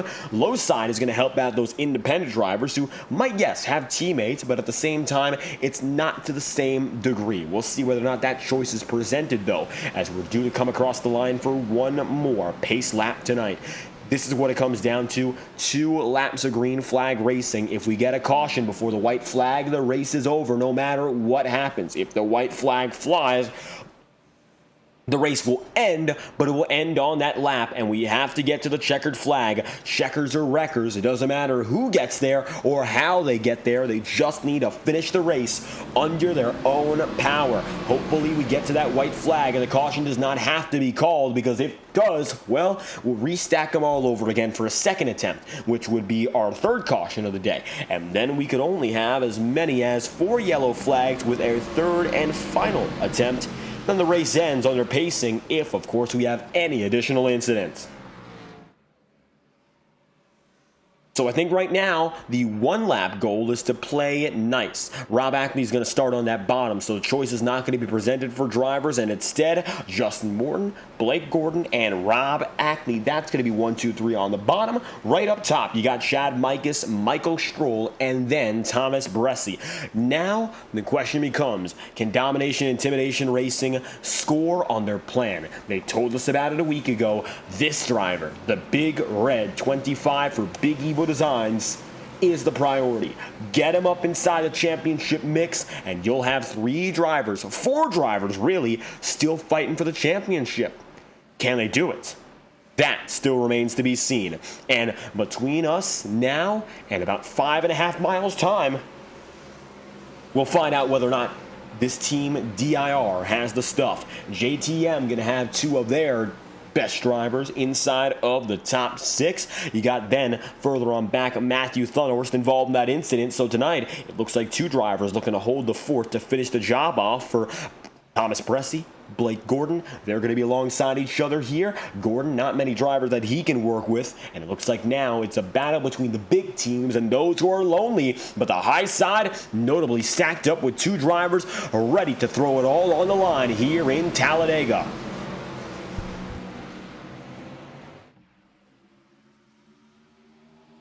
Overtime attempt number 1 of the day, and now grabbing the gears, Justin Morton gets off quicker than the outside, composed of Mikus and Stroll, and Blake Gordon pushing hard brings him through the first turns.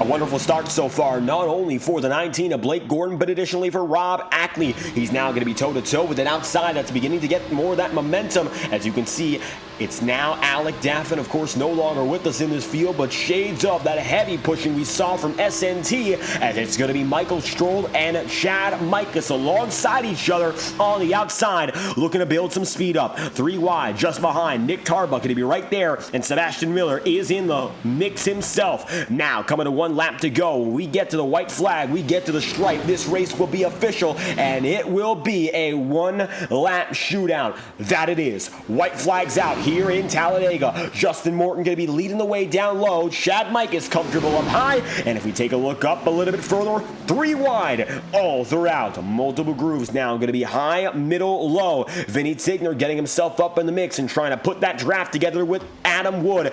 Justin Morton pulled out a line. He's alone. He'll fall out of favor. Here comes Chad Mikus leading the way, but up top, there's Adam Wood and Thomas Bresci. Now Michael Stroll going to turn up the track. There goes the 24 and a full-on sacrifice. Further back in the field, up in front, Chad Mikus leading. Blake Gordon right there with. Mikus needs a win. Gordon needs a win. Blake Gordon with the lead with 500 yards to go. Chad Mikus right under. DJ Stagner up top and pushing. And the number 19 of Blake Gordon wins from Talladega. A must-win circumstance for the 19 team. 17th up to first. And to escape elimination, Blake Gordon wins in Alabama.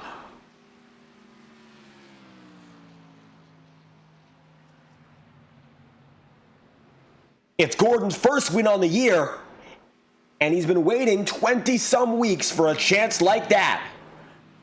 It was half a year ago where Blake Gordon had that opportunity in Nashville, and it was taken from him by DJ Stagner. Tonight, Stagner pushes Blake Gordon to victory, and it all comes full circle at our longest oval on the schedule. What a win for Blake Gordon.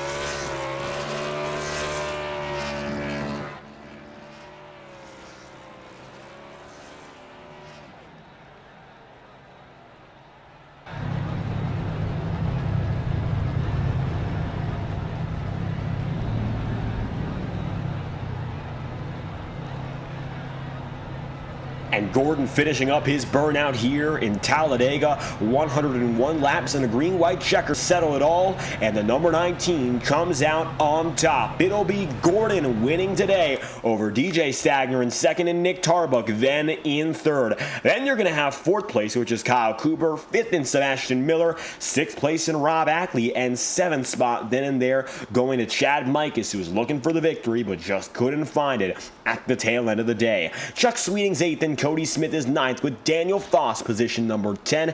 And then you've got 11th place Brad Patton, 12th and Don Stevenson, 13th John Steele and Vinny Tigner, and 14th your pole sitter. You got 15th Justin Morton, 16th Thomas Bresci, Brandon Bernhardt 17th, 18th Adam Wood, and Michael Stroll in 19th with Jacob Fife, P20 on the day. 21st place is going to be Brian McFerrin.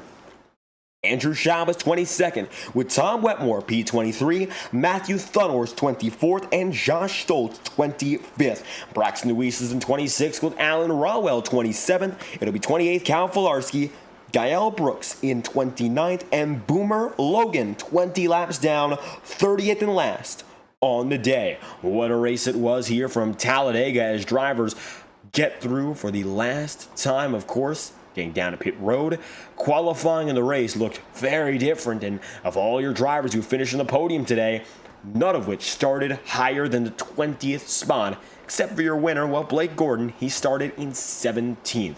We'll speak to Gordon in your top 3 right now, and of course, starting with your race winner, it's a justifiable place to begin. A driver who's been waiting for this moment all season long, and it finally comes when needed most. Of course, coming in on the back end of the point structure, and now for Endeavor Racing's first checkered flag of 2024, Blake Gordon winning when it means the most. Checkered flag in Talladega is yours. Dude, I'm still processing how that just happened. Dude, I'm in so much disbelief, man. And I'm sure you've been waiting for this one for quite a while here, knowing that the championship has only just begun. You found yourself below the cut line, and this was an opportunity for anyone to do something big. And it looks like tonight you did just that. We had 90 laps under green, and then everything became a little bit chaotic from there. Let's first talk about that early segment of the race. How was it having to go through the long runs, understanding that's where it, of course, led to this? It was brutal. I mean, these races, you just got to stay in line. You got to stay disciplined, not cause too much chaos. Got to hit pit road correctly. Got to, stay with the pack. I mean, I wanted to get up there so bad. I mean, I watched Chad go from in front of me the first 20 laps to being like the leader, and 5 laps later just by going to the top. But, just stayed with it. Just stayed, with the plan basically, which was don't wreck, get to the finish. And dude, I don't know how it worked out. And it looks like everything working out there. Green, white, checkered at the very end. You came on strong in the last 10 laps, and it looks like tonight just had to avoid everything behind you there. And a push from DJ Stagner we found interesting. I'm sure you remember Nashville last lap. It was you and Stagner going toe-to-toe for the win. Tonight, Stagner was right behind you when everything finished. Yeah, I mean, honestly, I found the front by accident. There was a lap car that kind of split the lanes. I ended up in the middle with Justin and got on and off pit road and was just all of a sudden now at the front after being 20th all night. And then I was pushing the hell out of him. We were working really well. I wasn't letting anyone get in front of him. So that was my plan, to stay with him. And then last lap, you know how it goes. All the chaos broke loose. He got shuffled out of line. I think Chad and Mike had a push, knocked Justin out of the way. At that point, it was just like all reaction. And then, yeah, I looked in the mirror off of 4. I saw DJ get the run, pull to cover him, and then that was it. I got that shot, and it was over. There was a lot going on that last lap. Everyone, I could have just as easily been wrecked, but somehow didn't. So, yeah, that was incredible. That was a lot of fun.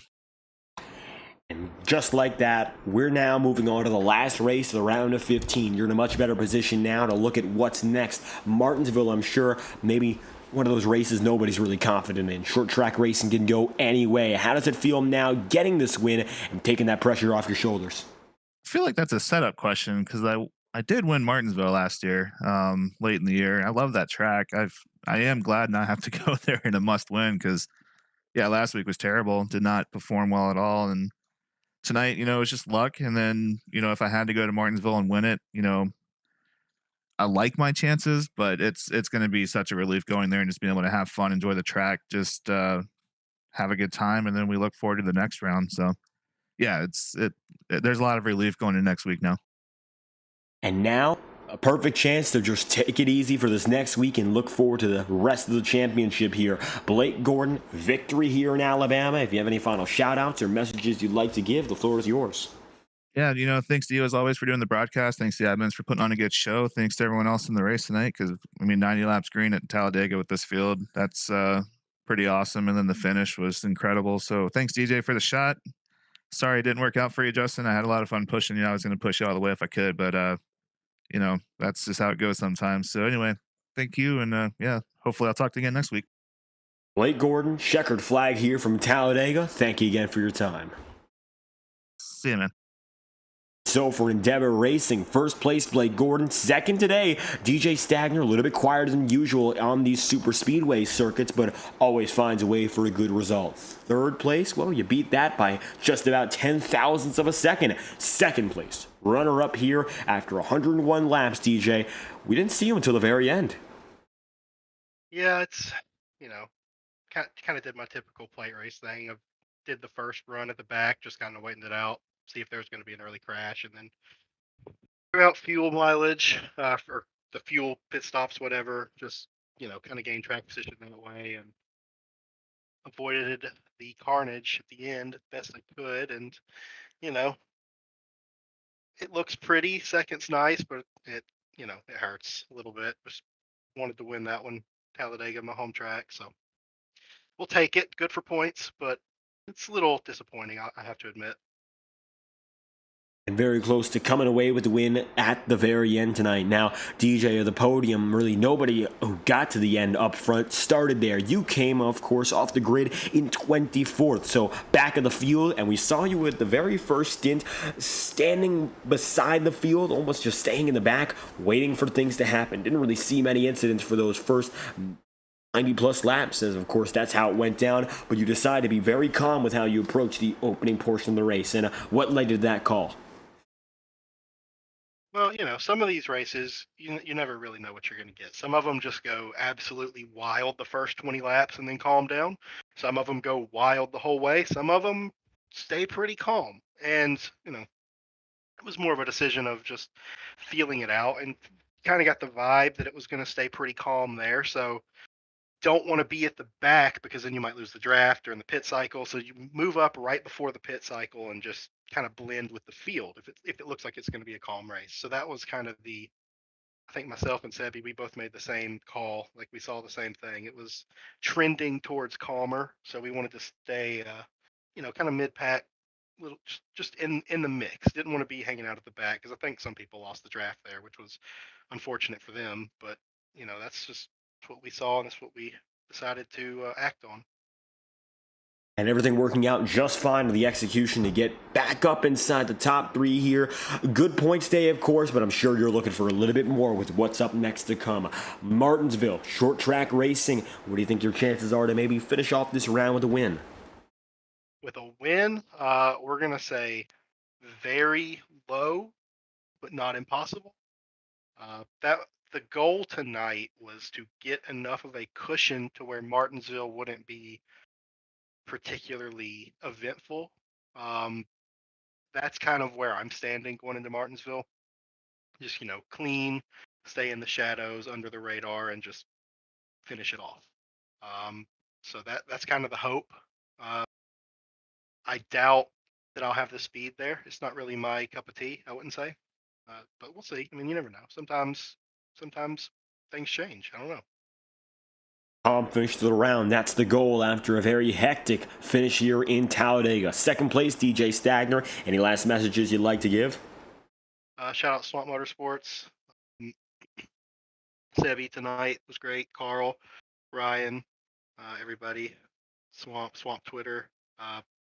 Shout out to the Alabama Crimson Tide, Roll Tide. That's about it. Shout out to all the admins and you for doing a great broadcast, and see y'all next week. There we go. DJ Stagner, P2 here from the Alabama Gang 266. Thank you again for your time. All right, thank you. One last driver to speak of here for Domination Intimidation Racing, perhaps their most unexpected on the day to make it up here in the podium, but still up here nevertheless. Nick Tarbuck, you really didn't make much an appearance until the last few moments of this race, but you made it work and you made it stick for a podium here in the second race of the playoffs. Hey, man, I got a few laps led there, I think, in the middle, but yeah, you're right. I really kept it quiet most of the day, most of the night. I just don't. I don't trust these races very much, and I just wanted to get some points. So yeah, I can't complain with third place. Really, I mean, I didn't think I was gonna win coming out of turn 4 there, just because I didn't have any help behind me, so I had to do what I could with the side draft. But third place is not bad for points. Gets me a little decent cushion going into another hectic race, and yeah, man, I'll take it. And it's a great cushion to have, and that's, of course, the first and foremost priority for, I think, every driver here in this championship picture, getting a good points day out of it. And we're watching this green-white checkered finish right back on our screens right now. It seems like you're able to avoid everything that happened, from Michael Stroll hooking up the track to Chad Mikas sliding down and even briefly 3 wide there. How was it from your driver's eye view, first off, taking those final 2 laps in? Oh, it was crazy. I mean, even before the final, not the final caution, but the caution before that on lap, I don't know, 92 or whatever, it was getting pretty racy up there near the front. I mean, we were 3x3 for 7 rows. So it was just getting pretty intense, but I was still just minding my P's and Q's and just keeping myself my tempers kind of level, because I knew that anything could happen here and it's not worth getting worked up over. So that last 2-lap sprint to the end was pretty nuts. I mean, especially on the back stretch, we're 4 wide going down it. There's cars getting spun down, cars getting hooked into the wall. It really was just pure luck that I wasn't involved in anything like that. I had no control over my positioning. It was just wherever my car was allowed to have room on the racetrack is where I went. And luckily was able to survive all the close calls that we had, and didn't get wrecked in the tri-oval with those guys fighting. It was definitely a lot of luck, but I was up on the wheel. I was sawing back and forth, so I definitely had some part to do with it, I guess. But these racetracks are just these kinds of races. You get so bottlenecked that you have to go where you can go. So I guess luck played into my favor a bit there at the end. And looks like luck of the draw, perhaps escaping the major incident at the very end of that one. Teamwork made a big deal, I'd say. And you've been working with the Domination Intimidation Racing guys in the Ignite series, and we saw them all stacked up at the very end, looking for what was, of course, a big moment for drivers like Chad Mikas. The points bubble means so much here. And how do you think the team game impacted the racing you saw out there? Well, we did a really fantastic job of sticking together the whole night, really planning out everything we were going to do. Of course, when you get down to the last couple laps, you can't, everyone's trying to win the race, so you can't really plan too much there. But we did a fantastic job of sticking together as a team, keeping each other informed of what we're going to do, making, fuel calculations, giving each other some practice pushes up to the front. We did that on the outside a few times, just so we can keep ourselves kind of warmed up for when we wanted to do it for real at the end, if we had the chance. It was a great team effort. It's a shame that a few of the guys got wadded up and we didn't come out with really many people in the top 3 or top 5. But that's how it goes here. We did a great job the rest of the time, and I think that shows that we're a good team to race with each other through the playoffs. And a force to be reckoned with what's coming up next. Martinsville to end the round of 15, then move on to the round of 12. Of course, round of 10, and the round of 5. Round of 12 doesn't exist here, so the numbers keep on getting thinner. Nick, before we head forth on Martinsville and embark on another journey, of course, to narrow down that playoff picture, any last messages, shout-outs, or thoughts you'd like to give? Yeah, man. Well, I want to thank you for broadcasting, as always. Thanks to the admins for putting on a good race. Thanks to everybody who tuned in and watched. Mom, dad, the wife, the boys back home, guys from work maybe. I don't know. Got a lot of people watching nowadays. It's good stuff. You put on a good show. So, yeah, thanks everybody, and we'll see you all next week. Third place, Nick Tarbuck here, escaping the carnage and the highest finishing DIR driver, getting the job done in Talladega. Thank you again for your time. Thanks, man. Have a good one. Nick, good to be on the way. Third place, the 29 of Tarbuck. Second place, DJ Stagner. And the winner, Blake Gordon, the number 19. What a season it's been for Gordon to finally get through. And we saw him, of course, last week in Talladega, rather Darlington. He had great speed, but it just didn't work out. And so many times, the finish is where this number 19 crew comes short. Quite the opposite. Started 17th. Wins in Alabama. And so next week, we'll go from the big tracks to the short Martinsville Speedway up next in the final race of the round of 15, where 5 drivers will not make the cut, and we'll move on with 2/3 of our initial playoff picture. Although you'll have to wait till next Monday to see more racing for round 26 of the Integrity Ignite series, because tonight we raced from the virtual Talladega SuperSpeedway. For race 25 of 2024, you're watching the Integrity Ignite series broadcasted exclusively live on FTN. I've been your host, David Kreutz, commentating and producing. If you enjoyed, leave a like on the stream and subscribe to the channel. Your support is always greatly appreciated. And of course, if you'd like to race in this series, scan the QR code on your screen. Join the links in our description. We have information on how you can join the fun live on FTN and become a driver in any one of our broadcasted leagues from Monday to Sunday and everywhere in between. Thank you again for tuning in live on FTN, enjoying coverage here of the Alabama Gang 266. We hope you have a fantastic night.